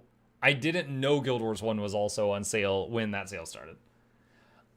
Would you play The Binding of Isaac? Would be fun for like a few runs per week. Game like Riftbreaker on Mondays because it has so much content, like a few hundred hours. I would consider it. I know it has a large following, including a Twitch emote, but I've never played it.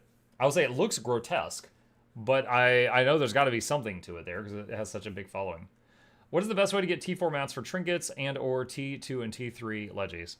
JX, I get most of my piles of that stuff from the volatile magic stuff. This right here is a video on how to turn Eternal Ice Shards into money.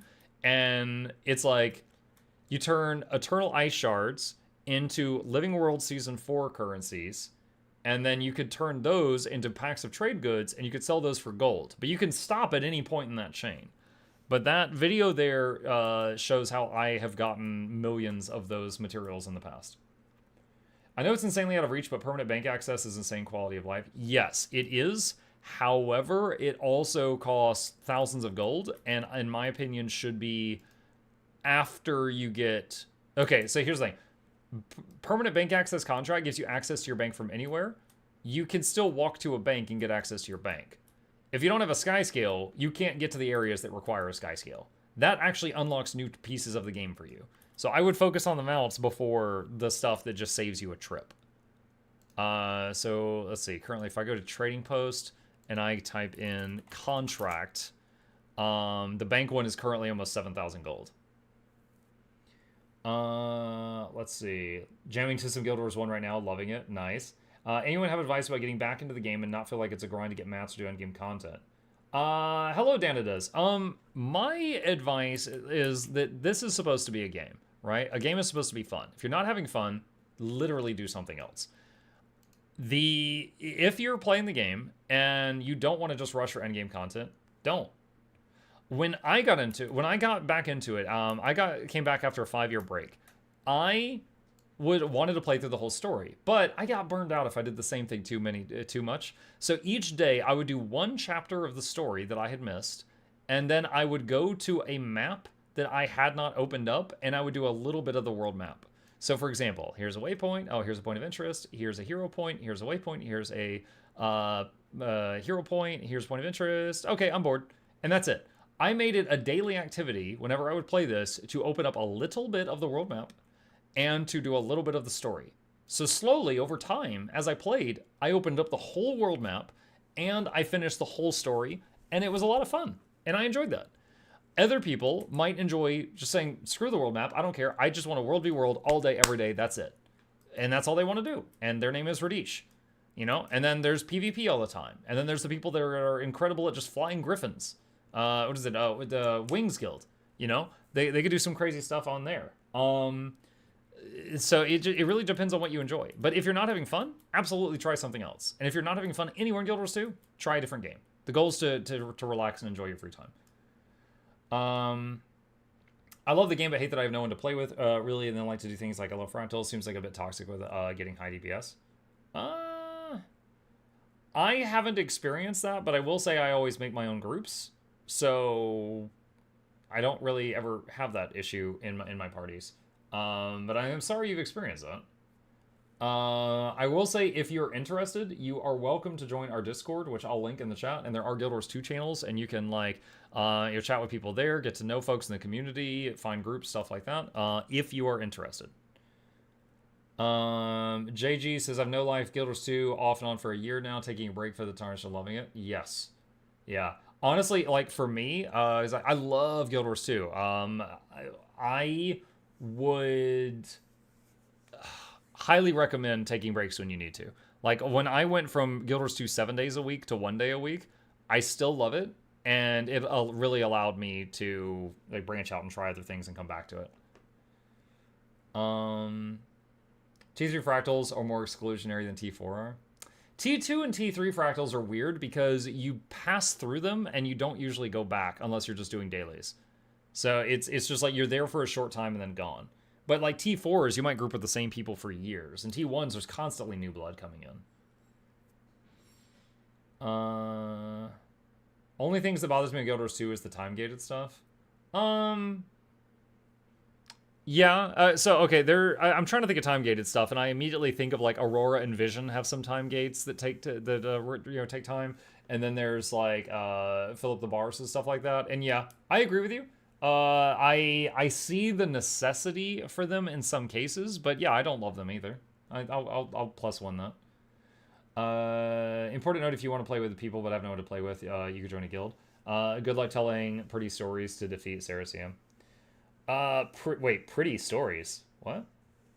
I don't know that I was telling pretty stories, but I also am not trying to do Sarasium Sand. In my mind, Sarasium is content that was made for a group of people, and I am not a member of that group of people, and I'm not interested in that. I would rather go bang my head against Elden Ring than do Sarasium. So, I mean, that's totally fine. Like, there's going to be content in the game that you don't enjoy, you know? For me, okay, what do I not enjoy in Guild Wars 2? Currently, World v World, I get bored, except for certain, like, extreme circumstances. But it is a fantastic game mode, and I promote it. PvP, I think, is too glassy right now. I think people die too fast. I think we're too fragile for the amount of damage that's being done. So I haven't PvP'd recently. However, I have played over 5,000 games of PvP. Oh, like, overall, I enjoy it. It's just lately I haven't because of the current meta. Fishing. I just so bored. I get so bored. Like, if I cannot stand that. I absolutely cannot stand fishing. Fashion contest. I don't have the eye for it. I get bored in 2 seconds flat, and I want to do something else. Just about anything else in the game, I love. I absolutely love right now. Muck, I was told last night the swim speed AC was a test to make Agony AC. What's your opinion on that? Okay, I'm reading AC in that sentence as armor class, and I don't understand. What is swim speed AC? Someone can portal you to the ones in the Chalice of Tears. Confirm Mukluk likes banging his head on stuff. Yep. Cognizant, I recently fought Brutal Dracula on V Rising. It took me 7.5 hours to kill it. 7.5. And you know what? I was fine. You know, I kept going until I figured it out. I'm currently in Elden Ring. There will be bosses that I die many times on. Air conditioning? He's asking about swim speed air conditioning? Account bound, sorry. What's the C for? I was told last night that the swim speed account bound was a test to make Agony account bound. What's your opinion on that? My opinion is that would be awesome. Like, I have, you know, multiple characters that I play from time to time, and I sometimes have to take Agony infusions out and move them over to other characters to do fractals on other characters, and it's annoying. Like, I have full legendary gear, but I still have to juggle those things around. It's annoying. I think that would be good. I think it would be good. Former BDO fishing man by that. No, I will tell you, AD strength, there are 2 games I enjoyed fishing in. One was BDO because you could do it AFK, right? So BDO, for those who don't know, if you just hit the fish button when AFK, every after 10 to 20 seconds, a minigame would pop up. If you ignored the minigame and you didn't play it, it would auto try to catch the fish after 2 minutes. So if you left your computer on and came back an hour later, it would have up to 30 fished things in your bag, which could include like treasures that sold for lots of money. But if you're at the computer playing the minigame, it happened much faster. So they appealed to 2 markets. And I didn't mind. There's 2 games I didn't mind the fishing, BDO and EverQuest. Every other game I've actively hated the fishing. I've never loved fishing. I've even gone real fishing. And most games do a fantastic job of capturing the realism of sitting on a lake and doing nothing for 5 hours. Have you played D4 yet? When it first came out, I cleared through the entire story, and it is on the Mukluk Plays YouTube channel if you want to see it. It was fun for one playthrough. I'm not really itching to go back. If you ask me, like, Muck, I want to play an action RPG, what do I recommend? Grim Dawn, Last Epoch, or Path of Exile are my top 3 recommendations for those. I will say Path of Exile is much more challenging than the other 2. So if you've never played an action RPG before, highly recommend Grim Dawn or Last Epoch. Fantastic games. Diablo series is like, it set the groundwork for lots of great action RPGs. Right this second, I can't recommend it if I compare it to what else is out there. Would you play Darkest Dungeon on stream? I have. I actually played through, I cleared the entire, let me clarify. I did Darkest Dungeon 2 on stream, and I cleared the entire game, and it was incredibly challenging. I then tried to do a challenge run through the game where I did, what was it called? There was like this torch you could put on your wagon that made it like everything just worse. It was like a challenge mode. And I tried to beat the whole game with 4 people with no one ever dying with that torch lit. And I got like 80% of the way through the game and I died. It was stupid bad RNG. But yeah, those are on the Mukluk Plays YouTube channel, my second YouTube channel, putting the link in the chat now. There's a playlist for Darkest Dungeon and a playlist for Darkest Dungeon challenge modes. If I promise to provide quickness and a lack, would you like me to teach me raiding sometime? P.S. I'll play Nasura. Romanus, I haven't done raid training for anyone in a while just because I got burned out on it. I just focused on making the videos because the videos, like if I make a guide on here's how to fight Cairn, that might help 20,000 people. But if I just do a stream where I'm like, I'm going to take 9 people and teach them how to raid, that just helps 9 people. So just because of time, it's become much better for me to just focus on making the best guide possible to help as many people as possible. Do you feel like a lot of your legendaries are gold or streamer privilege or gifted items? No. Because, okay, here's the reason why. Ad infinitum, I had to run fractals 1,000 times. Aurora and Vision, Living World Season 3 and 4, that was me. Legendary Relic, that was me. This was the Prismatic Champions Regalia from doing Season of the Dragons. I had to do all of that. Conflux, I had to do World v World for 1,000 hours. Coalescence, I had to learn every raid. Legendary Armor, which is mostly from PvP. I think I've got a mixture of PvP and raid stuff. I had to get all of that. Weapons, I have maybe, let's say I have got like 18 legendary weapons. I think 2 or 3 were gifted, okay? They were. So out of maybe 35 to 40 legendaries, I was gifted 2 or 3 of them. I believe Rodgort, the Torch, Bifrost, the Staff. I can't remember if there's another one off the top of my head. But I have been gifted a couple. I freely admit that. However, I got almost 40 legendaries and I wasn't gifted all the others. Yeah, I straight up call you out on that. The horsey bow. No, the horsey bow, I spent my own money on. That was a charity stretch goal. I already had Chuka and Champawat, which was the legendary short bow. And people were like, oh, we want to see you shoot the freaking unicorns. And I was like, I already have a legendary short bow. It won't do anything for me. And I was like, look, it's a charity stretch goal. If we raise $1,000 for charity, I will buy the bow and bind it to myself, which is effectively throwing money away. And we did. We raised that money for charity. I bought the bow, so I just bought it. So like 2,000 gold. I just straight up bought it. And then I equipped it, and then I did one single PvP match while I was wearing the pretty princess outfit and using that bow. I killed someone and stood over them and said, taste the rainbow. And then never again have I equipped that weapon.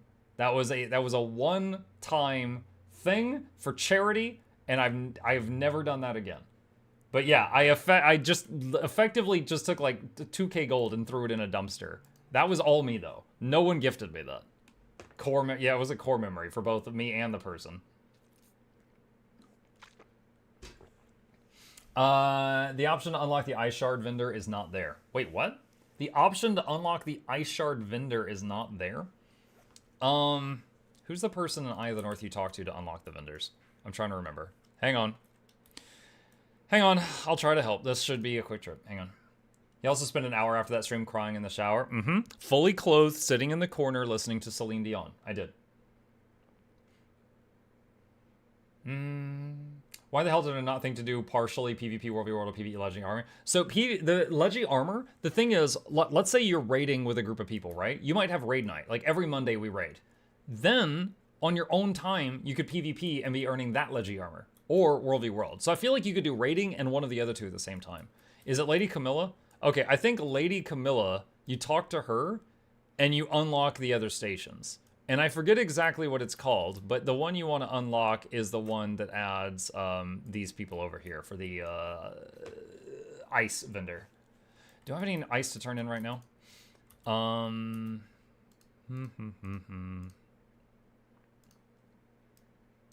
Yeah, a little bit. That should allow me to use the direct deposit button again on my other characters. Okay. Sitting here, being the idiot, trying to get all leggy armor from one game mode. Well, so no, it doesn't make you an idiot. So there are some people that only like one game mode, right? There are some people that only like one game mode, and so they want to get the stuff from that game mode. Like, okay, how many times have you heard PvEers complain that they have to go into World v World to get a gift of battle? They don't like that game mode. So there's World v Worlders and PvPers that don't like raiding. That's totally fine. However, if you don't mind multiple game modes, or you even like multiple game modes, yeah, you can get it way faster by doing more than one. Because Raid Night is just one night a week, and then PvP the other days, or World v World the other days, and you're working on 2 sets at the same time. I don't want to gather 250 incense for a legendary anymore, or get a gift of battle. Yeah, most Gen 2 legendaries can be earned by doing Heart of Thorn stuff or Path of Fire stuff. The Heart of Thorn stuff requires map comp. The Path of Fire stuff requires map comp and 250 of that annoying incense. I can show you something pretty funny though. You guys know how I'm always recommending alt parking? And I've told you guys many times that the spot with the 3 treasure chests in Crystal Oasis is the best place if you have got one single alt to park. So, see, treasure chest, treasure chest, treasure chest. I log into this character each day and pop open all 3 of those. Because of this character, I have got 26,407 trade contracts, and that number goes up every day for like 5 seconds of effort each day. So if I ever did have to do the incense again, wouldn't be that bad because of this guy. It would not be that bad because of him. So definitely recommend. I have an alt there in one of the Tomb of Kings. Where is that place? After this loading screen, I'll show you on the world map. Let's see. It's here. It's a thing floating in the sky right here. Crystal Oasis. You can go here, and if you've got sky scale, you can just fly over to it from there. If you don't have a flying mount, you can use a teleport to friend to get up there, or there's jackal portals underneath it. Jackal portals are annoying though. Just saw your video about alt parking and parked my alt yesterday on all your spots. Thanks, Monk, by the way. You're very welcome. It's a great way to turn a couple of minutes of gaming each day into just like constant flowing income, which is great in a very long-term game like this. Like the V Rising equivalent would be logging in once a day, even on the days you're not going to play, just to send your thralls out to gather more materials for you. Hi, what is this? Oh, thank you. All right, all my alts are parked at the Jade Runestone. Yeah, you can do that. I recommend farming home instance too. Absolutely, that's in my video also. Mini muck with the food. No, that was my wife. That was not my son. That was my wife. She was bringing me a dish we in our house call Mathis Madness. There was a, I don't remember her, but my grandmother's mother or my grandmother's grandmother was named Grandma Mathis, and she had a recipe that she came up with one day, and you know it's not crazy original, but it's basically how to take a pound of ground beef and feed like 8 people, in case you're poor, but it's delicious, so we still do it. But it's like, it's ground beef and noodles and cheese and corn and peas and I think a little bit of chili powder and some seasoning, and it's all mixed together, and it's just tasty.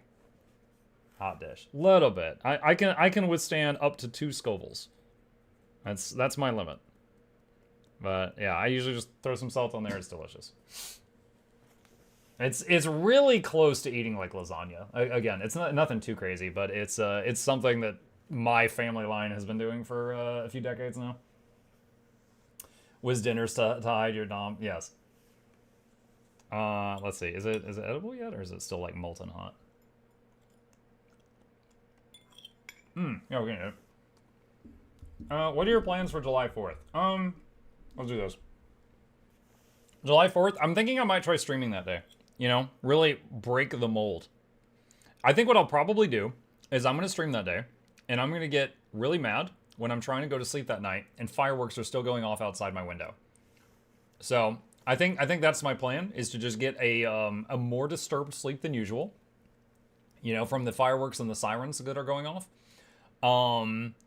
You know, and think about, you know, 4th of July, we think about our veterans that currently have PTSD from explosions, and we terrify them and all of their pets by setting off explosions in the sky.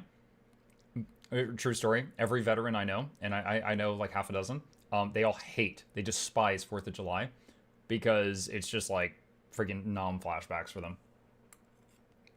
They absolutely despise it.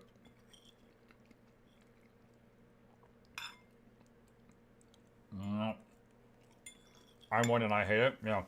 And then back when Gabe was a baby, it was even worse because they kept waking up the baby. Canada did that yesterday. July 1st is Canada Day. Yeah. I get to comfort 7 dogs that are freaking out trying to hide under my desk. I'm just imagining one of the dogs is huge and it just like lifts your desk as it climbs under there. Okay. I think at this point, I am going to say that this is the end of the QA video, just so I have a hard endpoint while I'm sitting here eating food. But you guys are welcome to keep asking questions, and we can just chat while I enjoy this grub. All right, there's a marker. That's gonna be the end of the video. I always make a private video for the patrons for the monthly Q&As because they're the ones that submit most of the questions, and link it to them after the fact. So I'll do that later.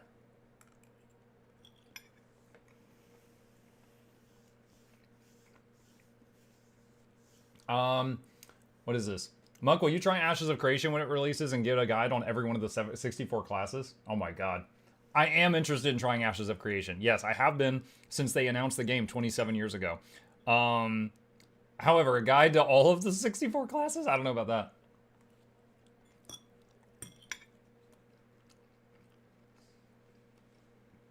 There's 8 nude white lions and Mistlock dancing. Oh, are the Chocos here? Hold on, let's go see the Chocos. You didn't raspberry the vid? It's not going to Noxxi, it's fine.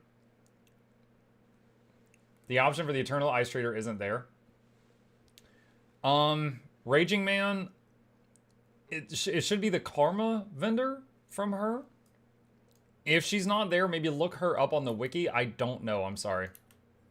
I must be in a different Mistlock. I don't see him.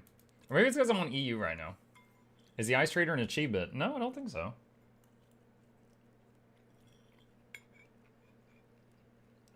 $64 classes. Yeah, it's a hybrid class system. You basically pick 2 classes and you make a dual class, so there's 64 combinations. Because there's like 8 classes, and then you combine them, you know, with each other 8 times 8. You transfer. Yes, I server transfer when I swap accounts, yes. So it's my same dude. It's my same little guy. Yeah, if you're an ArenaNet partner, they give you a few little niceties, and one of them is server transferring. Can we have some music? There we go. Perfect. Definitely aim this one.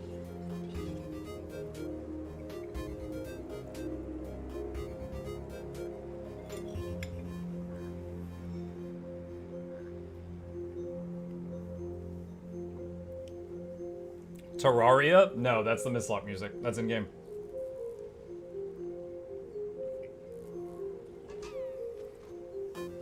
There seems to be a small interview with ArenaNet with new information about raid convergence and workflow abilities.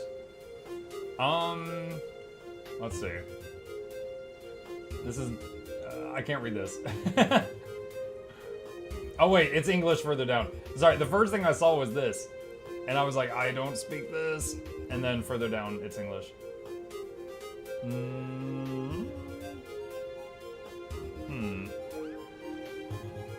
Asen says to unlock the Eternal Ice Trader, you need to have either Whisper in the Dark or Shadow in the Ice episodes. Oh, I guess that's the answer, Raging Man.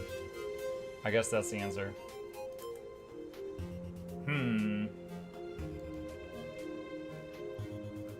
Interesting.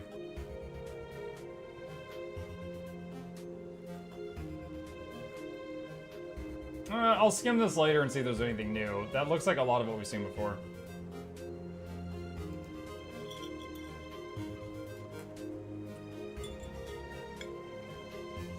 You're welcome. Click these links. Here, I'll link it to the guy in the YouTube chat. Hang on. There we go. Are your raid builds organized in a playlist on YouTube somewhere?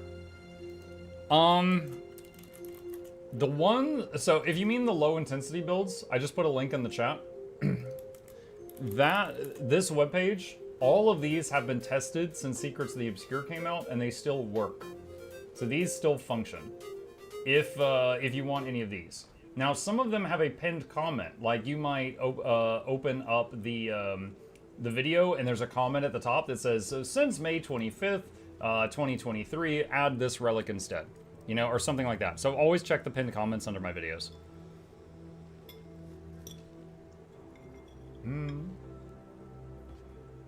Soulbeast LI build still works. If it was on that page I just showed, it still functions.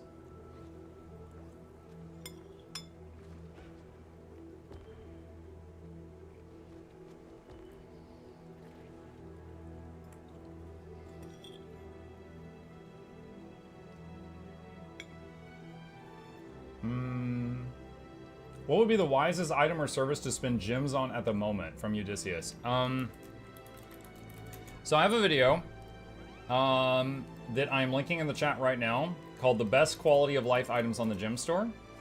That video right there is right there. Top quality of life gem store items. That one is the one that you want right now. Copperfed. Copperfed is absolutely high on the list.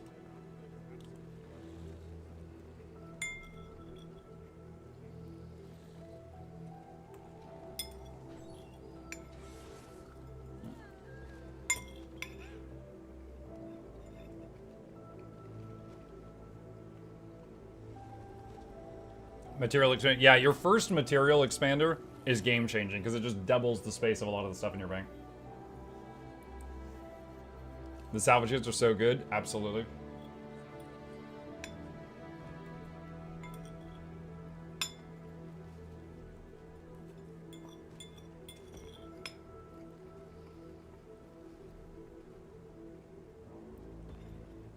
Sublime!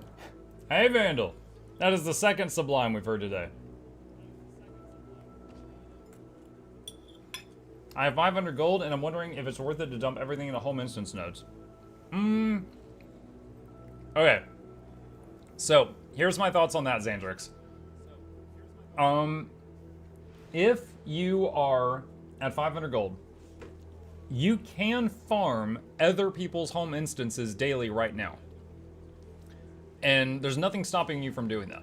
So getting your own nodes will set you back and then take a very long time to pay for themselves. They will pay for themselves, but it takes a long time. So I would say if you don't have any of the mounts, like Skyscale or Griffin, get those first and just keep farming someone else's home instance each day, and then come back to buying nodes after that. I would do that later. How can I build a home instance? There is a guide on how to do that. That is a long-term project. It is fun for some. It might not be for you. It depends on if you like that. But it also will translate into the Janthier Wilds expansion coming out, where our home instance is going to be even fancier.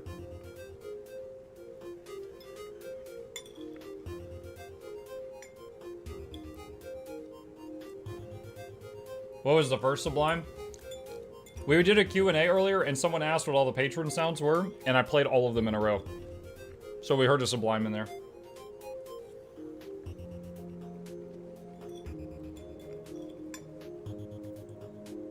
It's like noise, noise, noise, noise, noise, Sublime noise.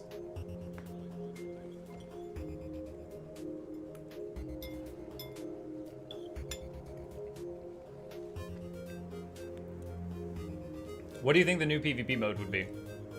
Honestly, you know what I would love? Is a, like WoW's Warsong Gulch. Like a proper Capture the Flag. We have something similar to Capture the Flag in our game, but it's a really, really clunky version of Capture the Flag. A proper one would be fun to me.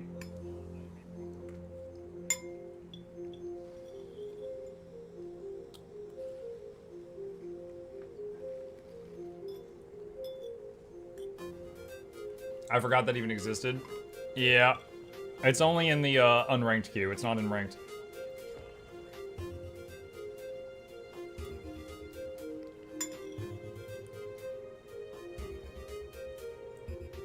Hi, Purple. Guild Wars 2 Battle Royale. Oh my gosh. The thieves will just sit in the corner invisible until everybody else is dead.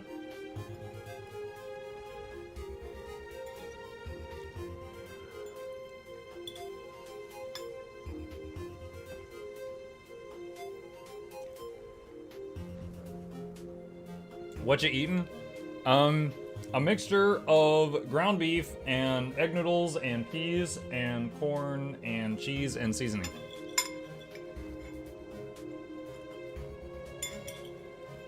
I'm almost done with it. Wizard Dennis is to hide my shame so I can eat quickly.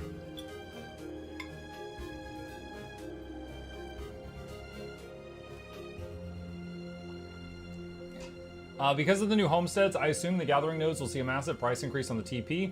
Like all the other items they net elevates, which one would you recommend getting over the others with that in mind?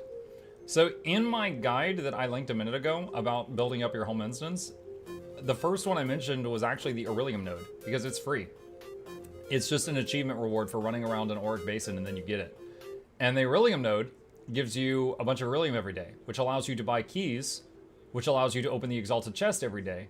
And that's more basically free stuff. So the first nodes I recommend getting are not the ones where you pay a lot of gold for or pay a lot of gems for. Those are the last ones I recommend getting. Like, you can get quite a few of the nodes for your home instance just for like playing the game. I would say get all those first, because then you got that income coming in and you didn't have to pay much for it.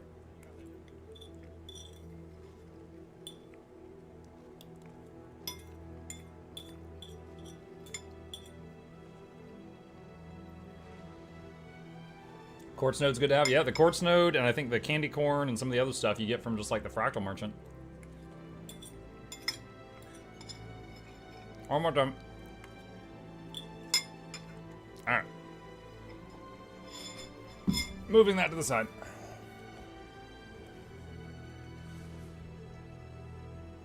Okay. Tasty.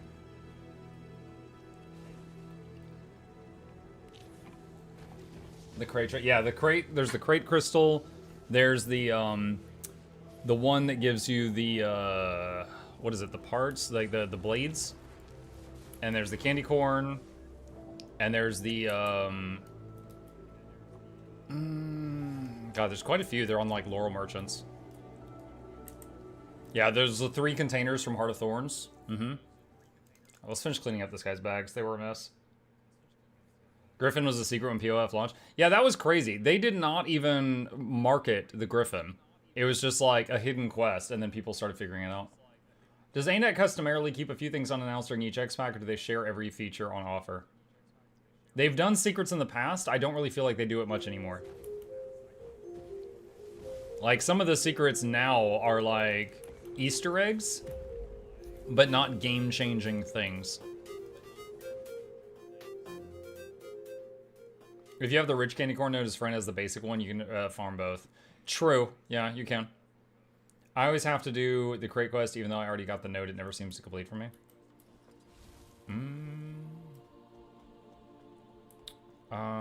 Wait. This is the wrong... I need to go over here. I have many stacks of baubles in my inventory from Super Adventure Box node in my home instance.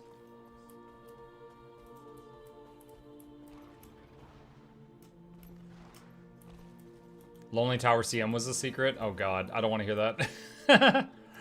I don't want to hear that.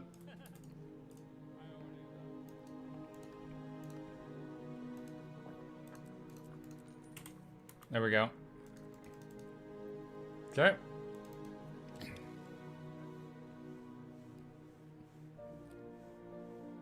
I already have most of those, but you reminded me that I still don't have the Aurelium node or the crate shard. There's probably a list on like Fast Farming Community or the wiki of all of the nodes, and you could just go down and see which ones you have and don't have. And of course, like every holiday has a node. Or like nearly every holiday has a node. And those are handy as well. All right, iron is piling up. Enchanted treasure chest isn't worth it. I agree. Enchanted treasure chest is one of the only nodes I don't have. It costs hundreds of gold to get, and you can only farm it if you have the achievement. So you cannot even like go into someone else's home instance that has it and then farm theirs.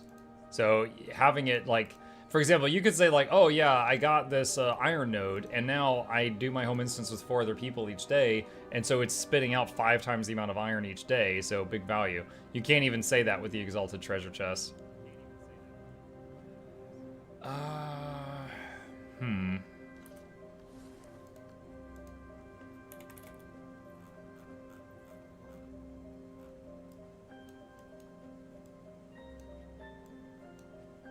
Alright, I gets rid of those. A bunch of Dragonite ore. Okay, so when Mug answers your question and the Darm Twitch ad comes on during the important bit. You can rewind the VOD a little bit. Thousands. Hold on, what was your question? Hold on, I'll just reread it. Does ANET customarily keep a few things unannounced during each X-Pack? They haven't recently. The only hidden stuff lately has been like Easter eggs. In the past, there was the Griffin and Path of Fire, but it's mostly no. Prickly pears. Why are you collecting un-ID bags? I'm gonna open them, I just don't want to open them on this character that has the tiny bags. It would be a mess. I'll open them on my other character that has like 400 inventory slots. So I'm full on these things somehow.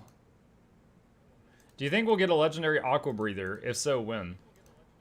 Yes, and I think in like End of Dragons. Which shows you how accurate I was. I'm not sure. It feels odd that we don't have one yet. Like, they could easily market one for the next expansion, but instead they chose to do an additional spear.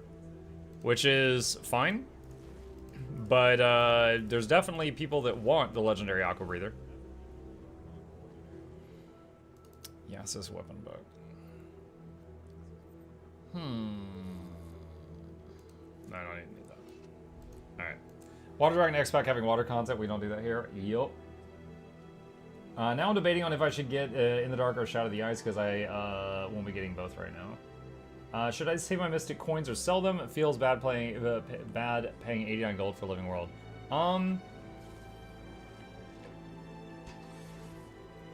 I would say sell them, unless you're planning on making a legendary in the very near future. Because you'll get more Mystic Coins over time. But the Guild Wars 2 sales are going on right now. That's my thought process. Legendary Fishing Lure? No.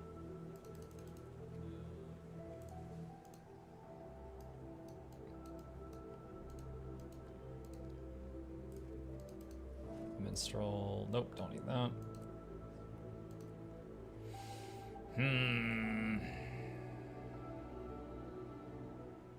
Okay. I think that's okay. Alright, let's go back to this one. I joined Discord personalized, checked accepted rules, take to heart bot, info about link accounts, tried to say hello in general chat. I have been attacked by personalizer experiences again. What?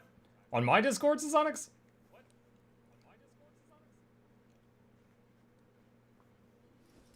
Only ad infinitum for now, doing the legendary rates after. It just started the second collection user guides. Thanks to those, by the way. Oh, you're welcome. What's your favorite spear after playing the beta?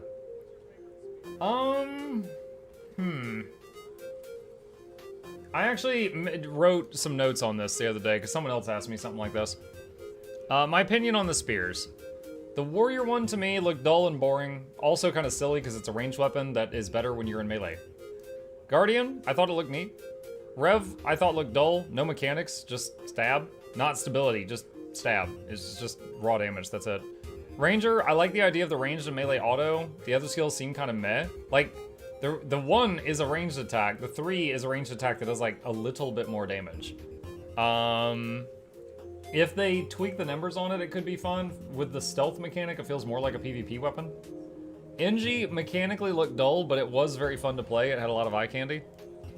Thief was mechanically rich, interesting combo system. It was too complicated for my, squishy brain. But the thieves seemed to be enjoying it. Mesmer looked alright. The edge mechanic was kind of interesting. Hopefully they change the 5 skill to not cover the ground. Necromancer looked like it was made for like a PvP assassin, not someone who does his necromancy, which is I like necromancers in video games. It is bugging me how many video games make a necromancer that never actually raises any skeletons or anything. And Guild Wars 2 hasn't added new necromancy to the necromancer in 10 years. So now they can teleport an Oh My Wa Shindaru you. So just as a theme, I'm angry at it, but it seems really good for PvP. Ellie, to me, looked dull and also self-sabotage because you blind yourself by putting the big rune thing on the ground. For example, hold on, I actually did a meme of this the other day. There you go. Moments taken before disaster. I can't talk. Pictures taken moments before disaster. There you go. But the haboob, yeah. We haven't gotten a new minion since the Golem Age in Heart of Thorns. We should have the Cryptus as pets and Ranger Poe. I don't think anyone should have the Cryptus as pets. They did all that work telling us that Cryptus were basically like people, and then the Rangers get to just enslave one of them. It's kind of odd. I 80% agree with that. Scourge is Necromancer telling your friends stop dying. Yeah, so, okay, so Scourge is Sam powers. Harbinger is vodka and a gun. Reaper makes a little sense. You kind of shroud yourself in death magic, and you're like, all right, I'm death now, and then you're like, pick up a scythe. But Reaper seems more like just some guys, you know, LARPing. A Reaper is just a LARPing necromancer. Harbinger is vodka and a gun, and Scourge they throw pocket sand. You could say that the spirits in the sand shades is close to necromancy, but it's just it's weird. Reaper is the anime kid who says, I have the power of God and anime on my side. I used that kid for a Bladesworn video. So for me, that kid is Bladesworn. Oh man, do I still have it? Hang on a sec. Get rid of this. Bladesworn. The heal quick Bladesworn. I'm pretty sure it was in this one. Let me see if I can find it. Squire the Fourth here with a guide on the Quick Heal Warrior, aka the Weeaboon. This is a new build. Found it! I found it. There was another gem in this video. Where is it? I think it was right here. Hang on. Also gives us a boost to our healing power. Hey, let me see your real war face! In discipline. Yes, I'm laughing at my own jokes. Oh my god. The freaking Shout Warrior. Shouts buff our shout skills and reduces their cooldown, makes them heal others, and also gives us a boost to our healing power. Hey, let me see your real war face! Oh my god. I do good work. I do good work. Yeah, so we've used the Weeb Kid before. Actually, the suffix mancy refers specifically to divination magic, so a necromancer should use Death the Dead to tell the future, not raise minions. Okay, well, for me, it summons the Bone Zone.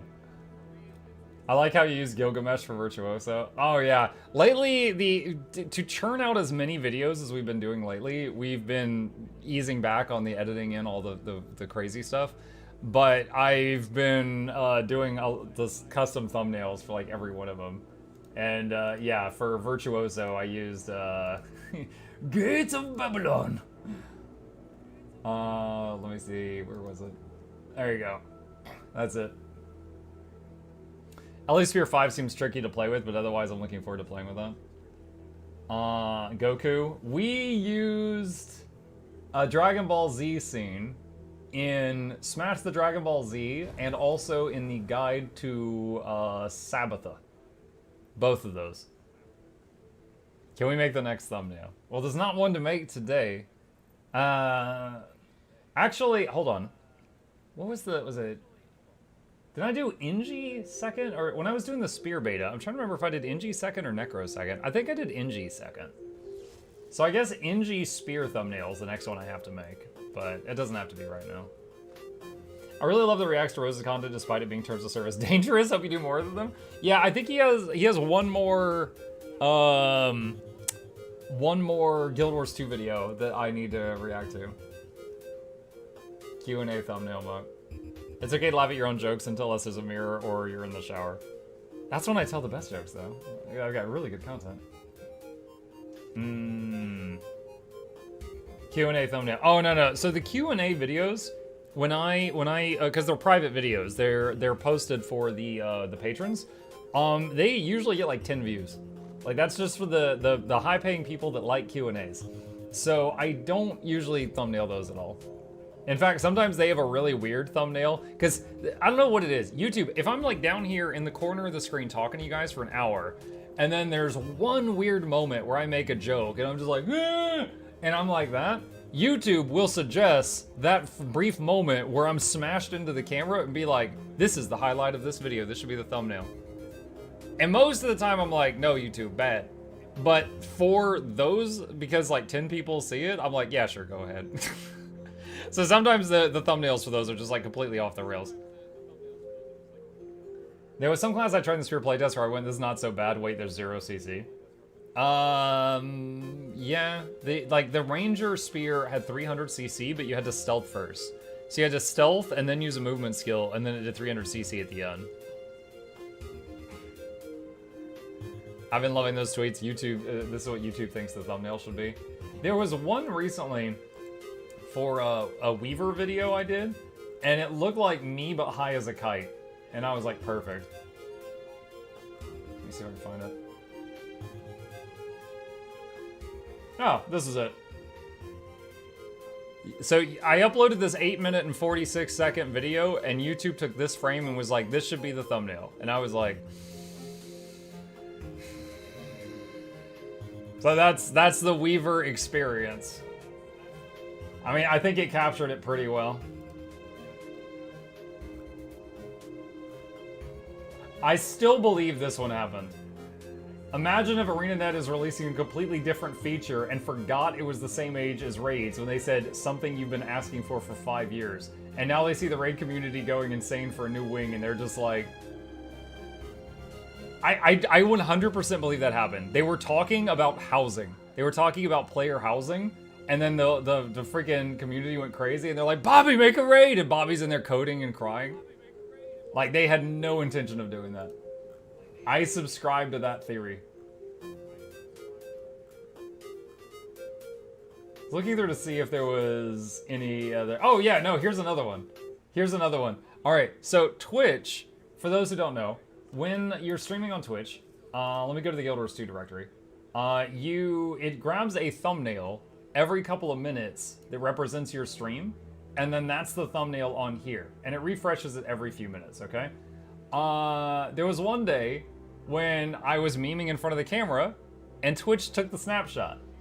So this was the Guild Wars 2 category that day. This is the Guild Wars 2 browsing page for Twitch.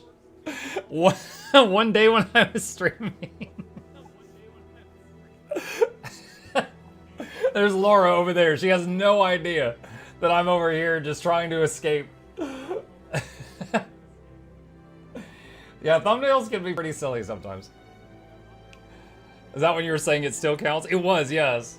It was when I was saying that. Good memory.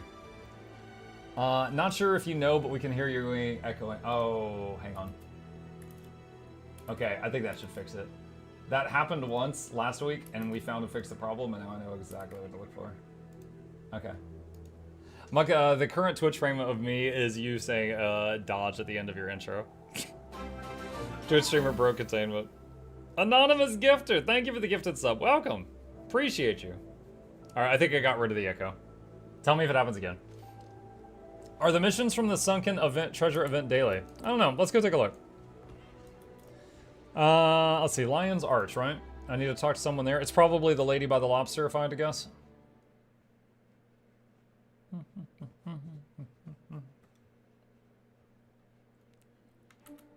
Let's see. Rock Lobster!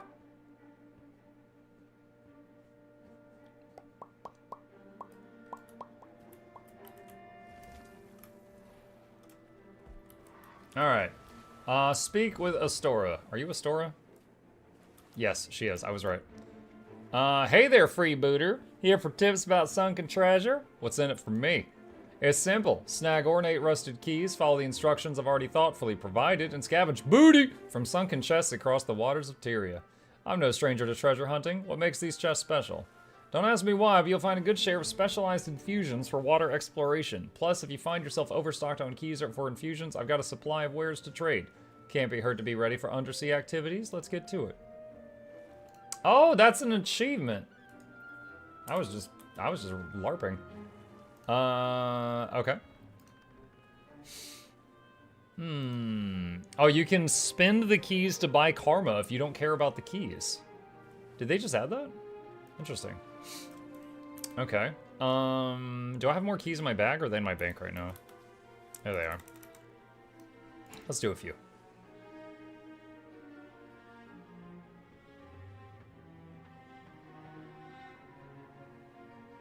It takes so long. There we go. A few. Yep. Yep. Can't hurt to be ready for an underwater exploration. Yeah.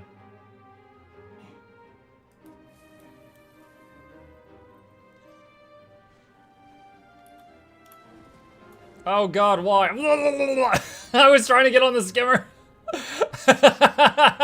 Suddenly turtle falling to the ocean floor. Not what I wanted.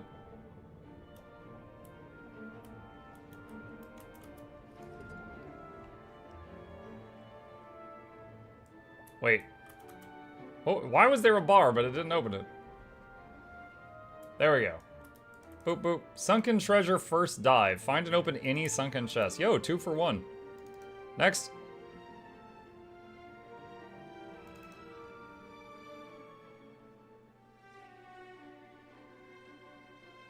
Now take your turtle and park it on top of the sunken chest. What, do you think I'm a World of Warcraft player? You're disgusting. Dude, I had macros in World of Warcraft for like /target space, the NPC I was looking for, and then interact with current target so that I could interact with NPCs that were just covered by a cloud of woolly mammoths. Any of y'all been there before? I don't know where this chest is.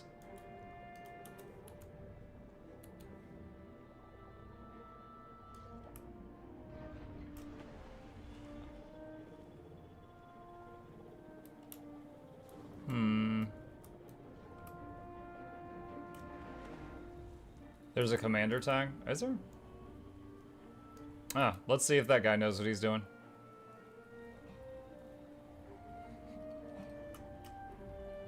Yeah, I heard after I quit playing WoW, they introduced a system where it was like, if you are within like 10 feet of an essential NPC, you're invisible. And that's a pretty good solution to it.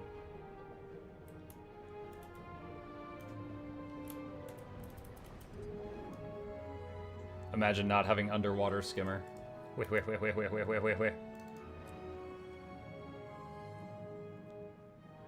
My skimmer is so good, I don't even have a hotkey for my skiff.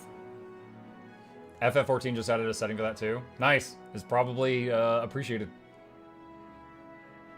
Muk, how are you getting the pop-up with the words? That is a module for the program Blish HUD, exclamation Blish if you want that.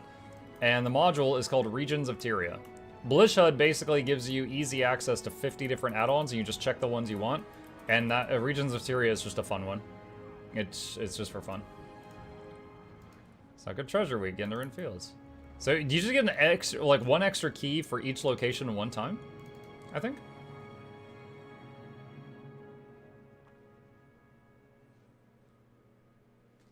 Please look on DMs. It's funny, but it becomes a bit annoying by now. DMs where? Twitch, Discord, or Guild Wars 2? I don't see any on any of them.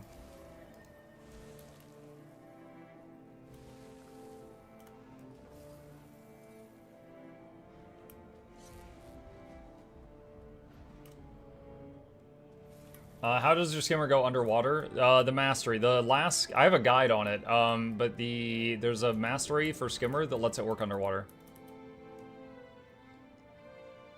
But yeah, if you search my YouTube channel for like skimmer or something like that, you should find it.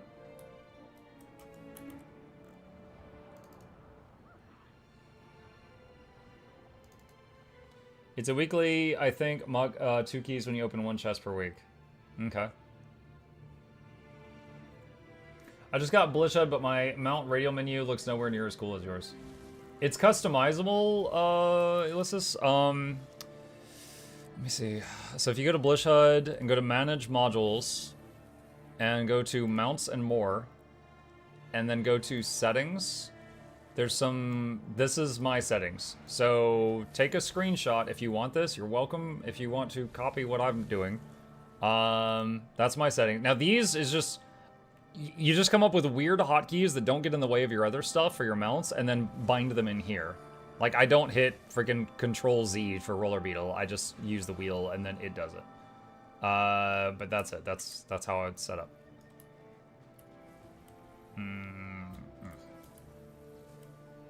When I'm underwater, when I press the mount button, it automatically selects Skimmer. When I'm above water, I have to remember where it is on the wheel.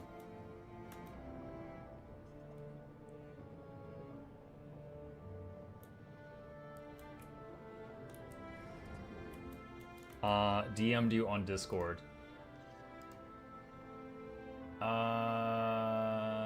Did it go into spam? Hold on. I found it. Hold on. It went into spam. I'm allowing it.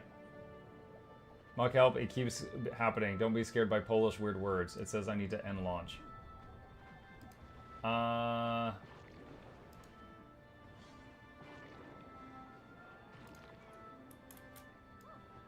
Hang on. Alright, so I'm going to contact Amai, who manages our Discord. Got a user unable to join the Discord and is getting this. Any ideas, question mark. Paste and zoomed in version of image. Paste. Okay, now Amai might not be available right this second, but hopefully we can get an answer for you, Zazonix. I've passed it along to the most intelligent person I know for this problem. Muck has them blocked. No, it went to, I have to occasionally, dude, I'll freaking show it, I don't care. I have to occasionally go to Discord and go to message requests, and I have got 31 in there right now. And some of them are spam, and some of them are people that are trying to contact me that I've just never spoken with. So it just goes into that special place, and it doesn't show up in DMs. I have to, like, dig for it and find it. So often, if someone's never DM'd me on Discord and they message me, they have to then tell me on, like, some other platform, like on Twitch or something, like, hey, I messaged you, did you get it? And then I have to, like, dig for it, and then I find it. It's probably, like, a spam setting somewhere.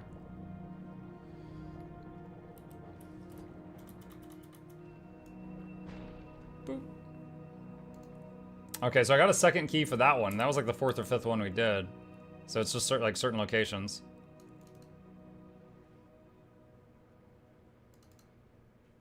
I wish they gave us more to do with the skiffs, like put cannons on it and allow the skiff battle or something like that.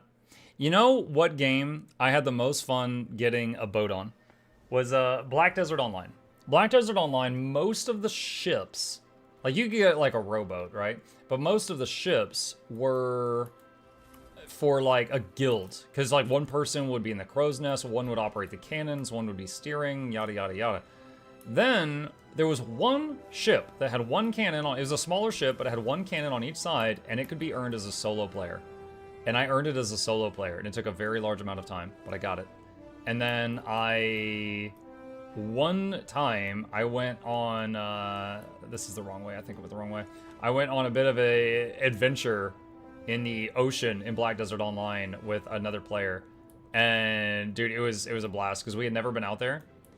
And there was like sea monsters and like water spout things and undead pirates and stuff. And you don't have your map. You have to use like a compass while you're like on the ocean and stuff.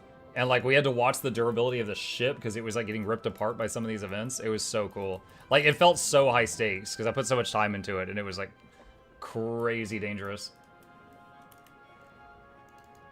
Like, there was one point we saw another ship and we thought it was just other players and we were kind of on guard because, you know, there's open world PvP in that game. And it ended up being, like, undead pirates and then they started leaping over. We're like, oh my god, it's Sea of Thieves. One of the crazy things in that game is there's no Hearthstone or anything like that. So at one point, the other guy's like, we got to start heading back. And I was like, why? I still got a few hours to play. And he's like, yeah, but I don't. I got work in the morning. And if we log out here, I can't get home without you. And he's like, I need you to take me home or I'm stuck in the ocean. Or I'll die 500 times. So I'm like, okay, fine. Like I was his designated driver. BDO, very pretty, way too grinded. Yeah, it's a fun game to play, in my opinion, but I don't think it's a good game to stream, because it's nothing but grinding. I missed the part where that's my problem. It was crazy, because you got, like, a land map? Hold on, I can show you. Let me see. BDO map. Images.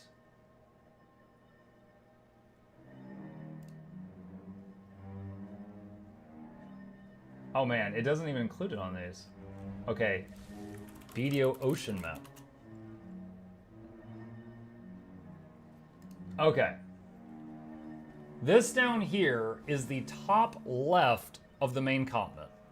There's this huge open ocean here. When you're in here, your map doesn't work. Your mini map does not work. And so you have to just kind of keep track of where you are on here. And there is a town over here.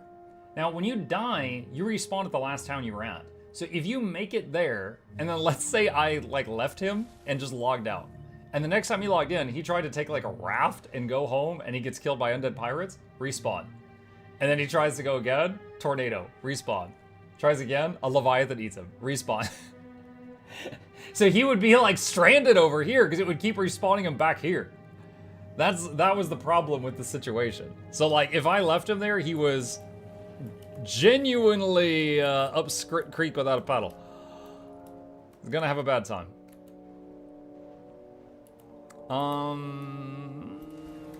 Do I know where this one is? It's probably over here, right? How long did the boat ride take at BDO? I mean, we were... Dude, it was probably like a half an hour. But I mean, we were zigzagging a lot to avoid threats. Because, like, we had, like, a cannon, but we didn't want to fight a Leviathan. It's south, west of the waypoint. Oh, okay. Thank you. I remember there was fast travel points like Wells and BDO. I don't. I remember using my horse to go everywhere, but you could have your horse autopath. You could click a location and tell your horse to go there, and it would follow the road and go there, and you could just, like, be lazy.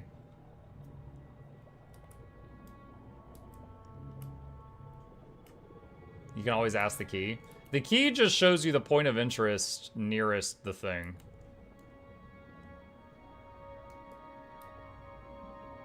Like, I don't think it's gonna zoom in any more than that.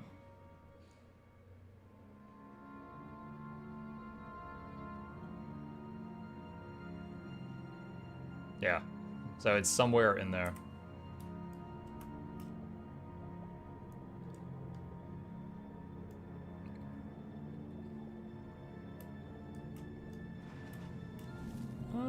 There it is.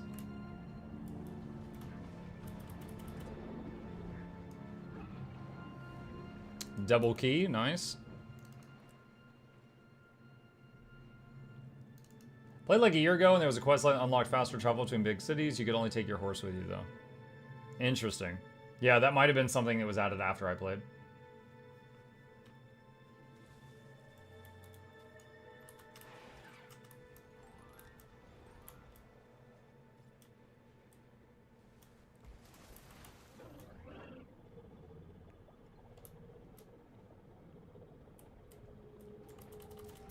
I love getting an excuse to use my underwater skimmer. It's fun to pilot. It's so strange, I'm trying to use these keys up, but the number keeps going up.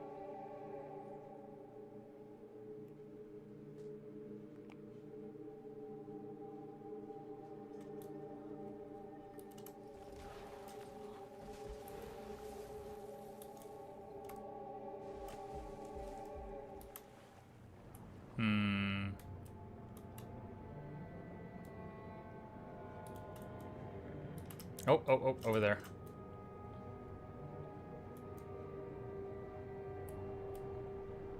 Sunken key. There we go.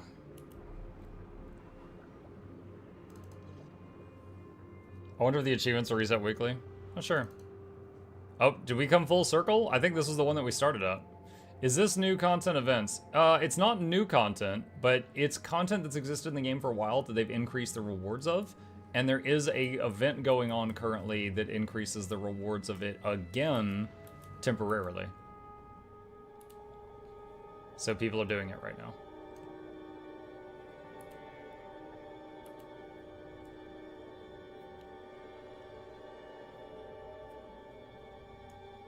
The poor Cradle, like, what's going on?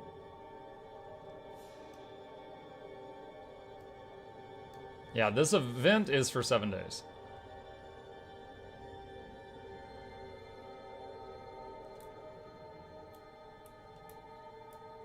This one might be the farthest one from the waypoint.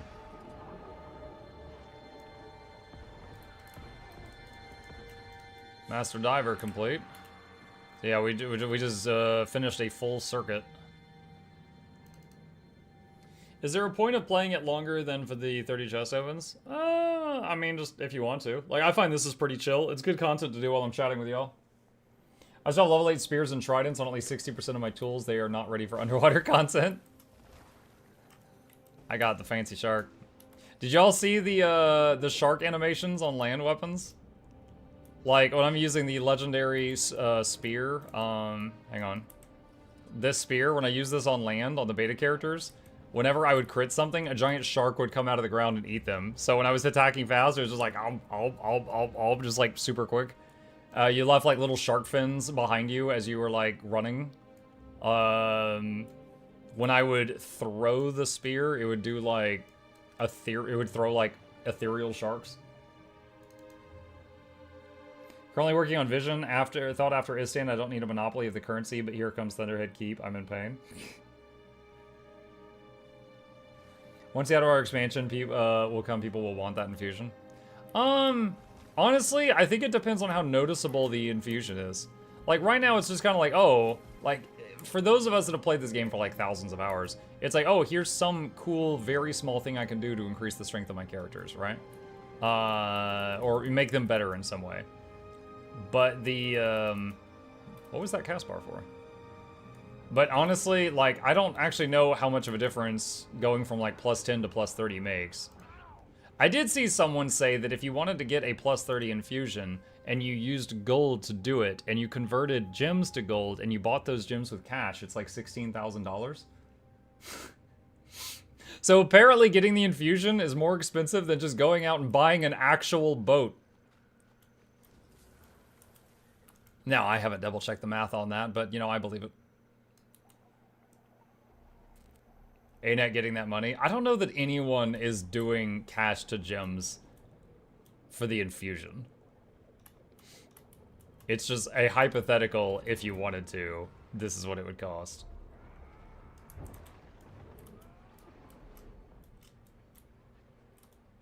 Iron. Sure, why not?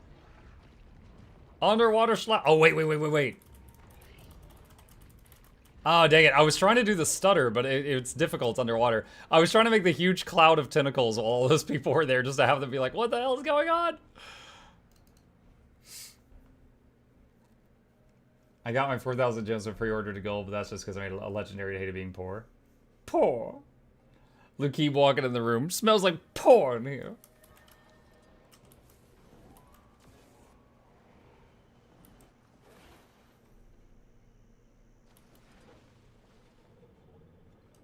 I have 3 gold.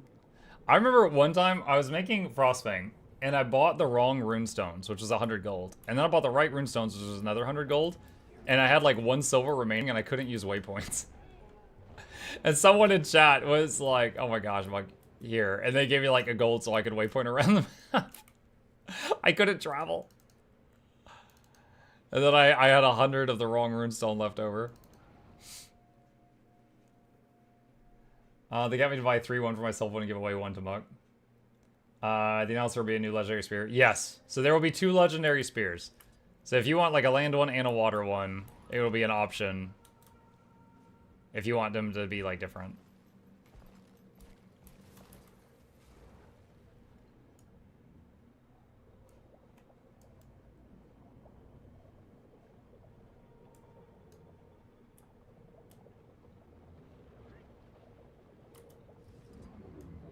Last week I crafted Vision and went completely broke. Now I have 350 gold again, just doing daily weekly stuff like raids. Yeah. That's why I constantly plug that daily video thing, because it's just like, anytime someone's like, oh, I can't afford a griffin, my life savings is 50 gold. I'm just like, this is like, okay, that's your life savings. I assume you've been playing for 5 days?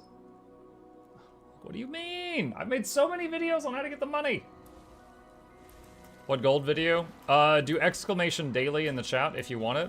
It's how I get most of it. So the video is called like how I get rich in 12 minutes a day. And that is how I get most of my money.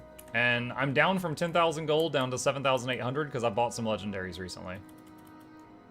It's basically just, it's a few activities in Guild Wars 2 that give a lot of money for a few seconds of work.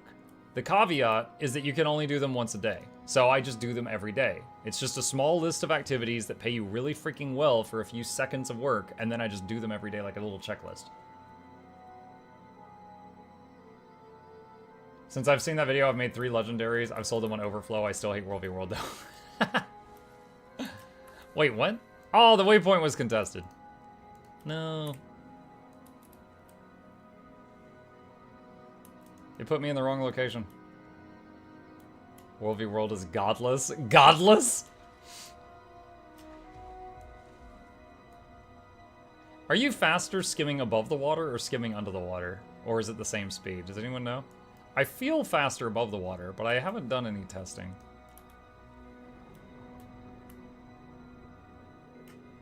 You are faster above? Okay.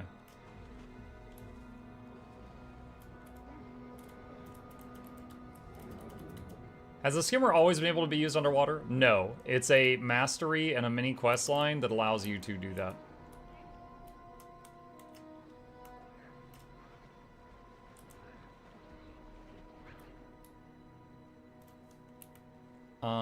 Let's see. Random question. Has Muck tried the Alan Wake 2 DLC yet? I don't think so. Is it standalone or is it like separate from the main story? Like, okay, I don't want to have to replay the main story. It was fun, but it was like fun once. But no, I have not played it.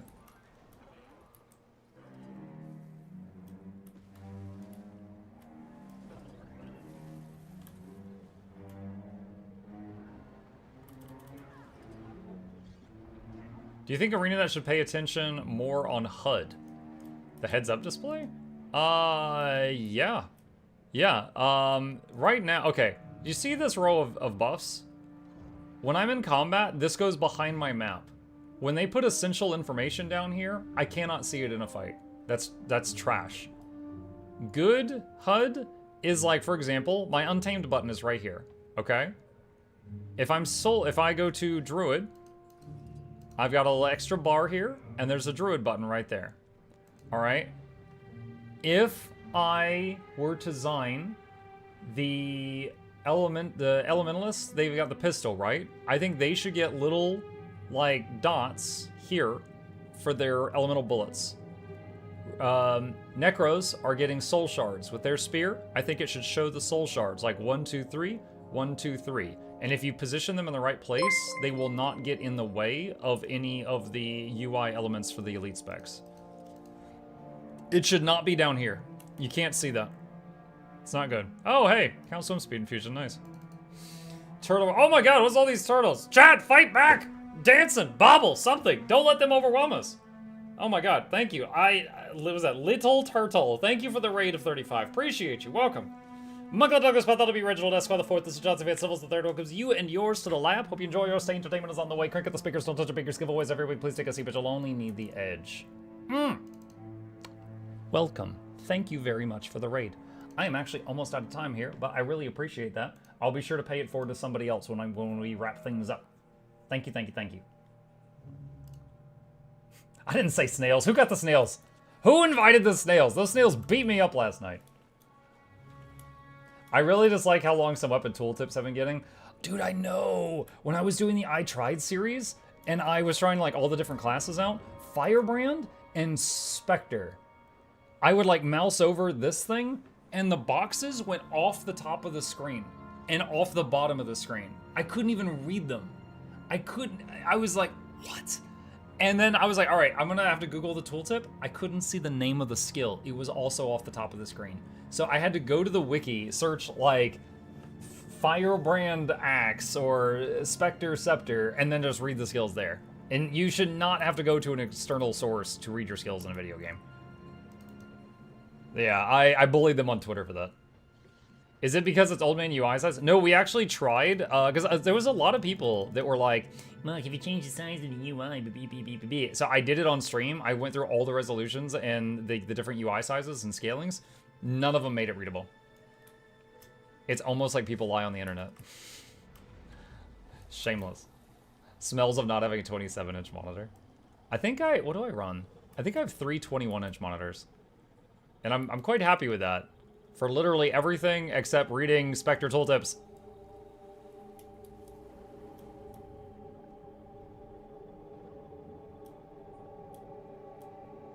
Nice. I'm starting to actually remember where these are.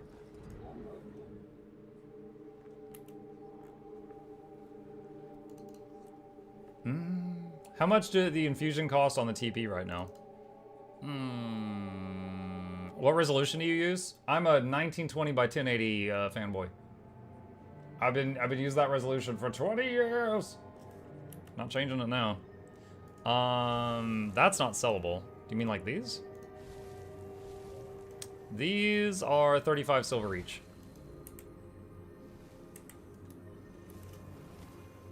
Which infusion? I assume they meant one of the swim speed infusions since I'm doing underwater stuff.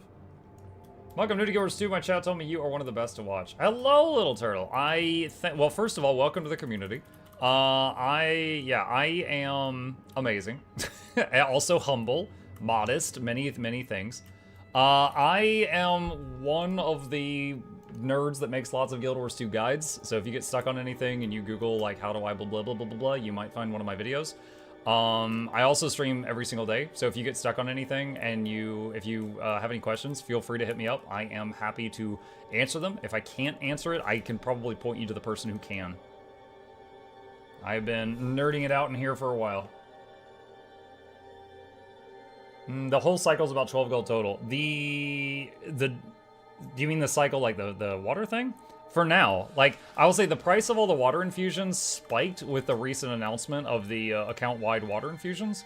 So, the price might settle down a bit in the future, but right now it's, like, higher than it's ever been, I think. Nerd! I welcome it. Literally make a living playing video games. Total nerd.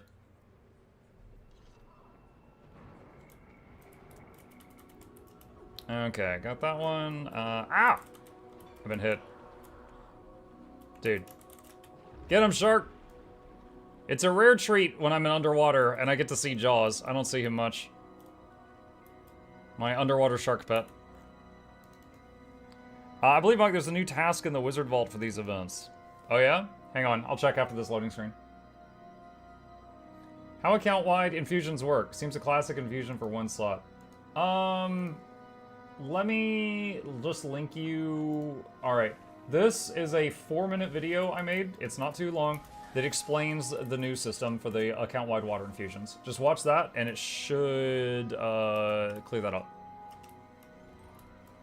But yeah, it does not work in the same way that, like, legendaries work. It's a little different. Okay, what was the... Let's see, vaults... Complete the Sunken Treasure Hunter achievement. Isn't that what I'm doing right now?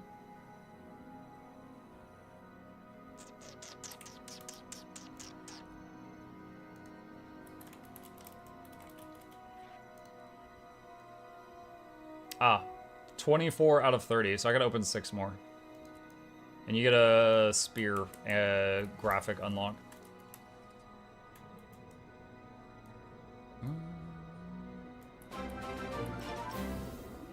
Oh my gosh. Yo, this is why it pays to go 4 minutes overtime, chat. April May Dot, thank you for the 5 gifted subs. Oh my gosh, imagine 5 gifted subs every 4 minutes of overtime, chat. I'd be one of those streamers doing the subathon, dying of need for sleep after a month of streaming. Thank you.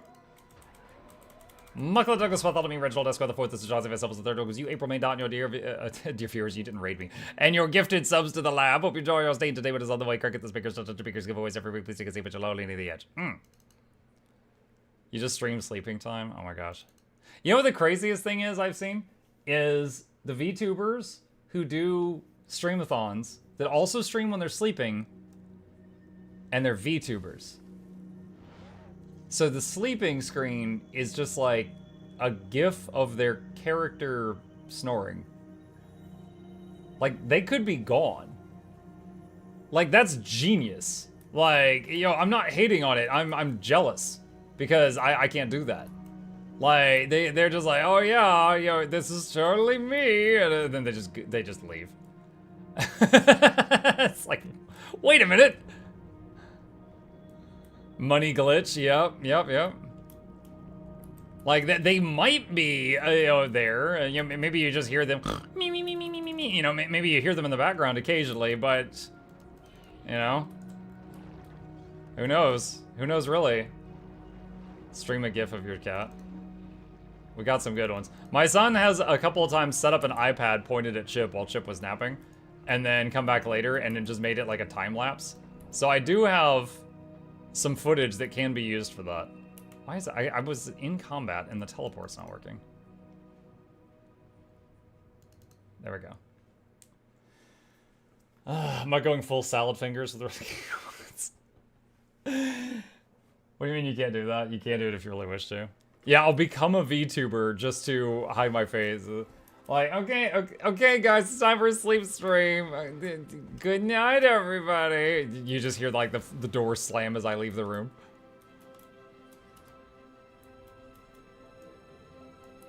An hour later, you hear the door open. We're all sleeping in here, right? Okay.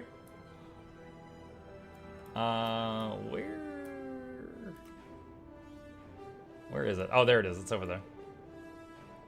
I'm only hearing good ideas. Has Chip been doing well? Yeah, he was just asleep in the living room when I started the stream this morning, so I think he's still there. I've been hit! Dude, who sees 30 armed adventurers opening a box and is like, I think I could take him.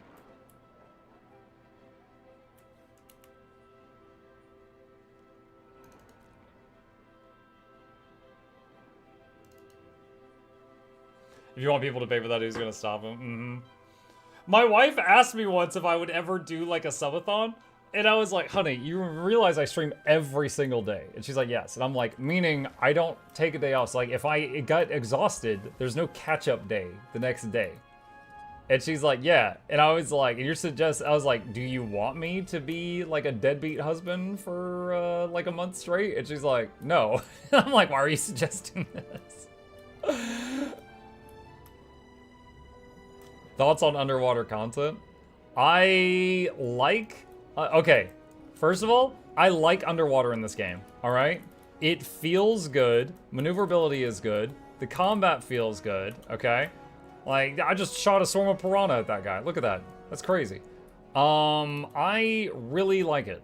They put a lot of time into it. Like, rangers underwater get different pets. I've got, freaking giant jellyfish and sharks and stuff instead of, there we go, my shark just killed that. Instead of land animals. When an engineer's underwater, his turrets have buoys on them. When an elementalist is underwater, instead of shooting fireballs, he shoots jets of boiling superheated water. They put time into it when they launched the game. It looks good, it feels good. The problem is they haven't balanced it since the game came out. So some classes are now much stronger than others underwater because they've never tweaked the numbers since all the other elite specs and weapons were added to the game, you know? And some builds work underwater, some builds just absolutely don't, because they require mechanics that do not work underwater. So, you know, those are a problem. So I love the underwater stuff in this game, I truly do. It needs some love if they were going to do anything serious with it. Like, for example, I'm just gonna make up something, if they were gonna make an underwater raid, they need to balance the numbers of the DPS underwater, because some of them are, like, way more than others. Healers. So Heal Mechanist does not function underwater because there is no mech underwater, and they need the mech to do barrier and alacrity. So they can't do their job underwater. But a Heal Druid does work underwater. because its astral form works underwater just fine, and it's not reliant on being on land. However, it is a little bit harder to play because you don't have access to the Mace and Warhorns, which give you a lot of your support on land. So it just depends. Heal Scrapper works great underwater because the med kit is not classified a land weapon. They can use med kit underwater, which the Mechanist can also use the med kit, but it doesn't have access to the mech, which is the problem there. But Heal Scrapper works 100% underwater. It's great.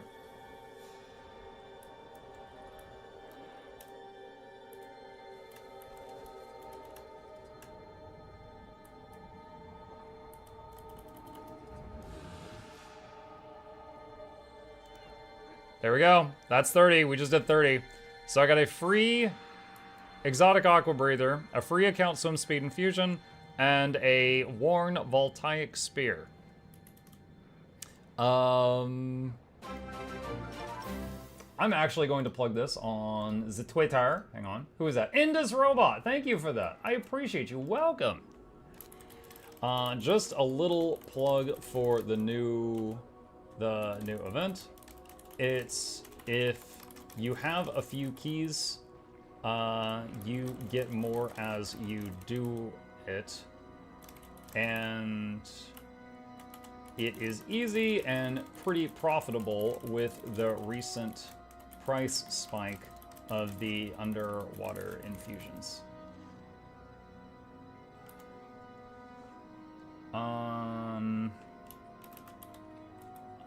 Sunken Treasure Week in top right of screen in GW2. Hashtag Guild Wars 2. There we go. All right. Boop. Easy content. All right. Indus Robot, thank you for the gifted subs. Really appreciate you. Welcome, welcome, welcome. All right, let's go back here. That spear is a Guild Wars 1 spear. Oh, interesting. I didn't know that. I know there's a lot of Guild Wars 1 skins you can get through the Hall of Monuments system. I didn't know about that one. Fun fact, that spear is almost identical to an existing exotic named Alniraska. I didn't know that either. The announcement that pops up when moving to a new region, which plugin is that? That is the Regions of Tyria module in Blish HUD. Exclamation Blish, and either my chats pulls up a guide on it if you're interested. All right, chat, it is 2:12. I usually end my streams at 2. Thank you guys so much for a wonderful morning stream. I hope you guys enjoyed the Q&A and all the conversations and all that good stuff. A couple plugs on my way out. If you happen to be new to my channel, hello, welcome. My name is Mukluk. I stream every single day and every evening and also every weekday morning. So my next stream will be tonight in about 5 hours if you're interested in that. And I'll be back tomorrow morning, not on Guild Wars 2. I do Guild Wars 2 on Tuesdays, but I'll be on Guild Wars 2 tonight and I'll be on Elden Ring tomorrow morning if you fancy joining me. Hit the follow button on Twitch, like and subscribe on YouTube if you're watching there. These are links to my 2 YouTube channels. You should sub to both of them because the content over there is fantastic. And a special thank you to the patrons. They keep this channel alive. Couldn't do it without them. And so I shout them out for their support every day. There's a link to that if you're interested. With that, let's pass along these wonderful raids that we've gotten from these other people and try to raid someone else. Let's see who else is live on the Twitch side of things right now. Is Loranity on time to her stream? I'm even ending 12 minutes late. Nope, she's not. This is my surprise face. Okay, let's see who else we got. Is there anyone else we recognize in here? Artio's live. I like Artio. Laura's on vacation. Oh my gosh. Yo, yeah, she's so tired from her job of playing video games that she needed some time off. Oh my gosh. Weakness. Weakness. I'm glad it doesn't run in the family. All right, there we go. I'm gonna rate Artio. Artio is good people. I like his content. If you like him, hit the follow button. If not, just leave quietly. Be nice. Do whatever you're gonna do. You know what? You know what would make me smile? Spam your favorite Mukluk emote in this chat when you get there. Like a bunch of dances. Just like a sea of them. That's what I want to see. All right. You're wonderful. I'll be back tonight. See ya.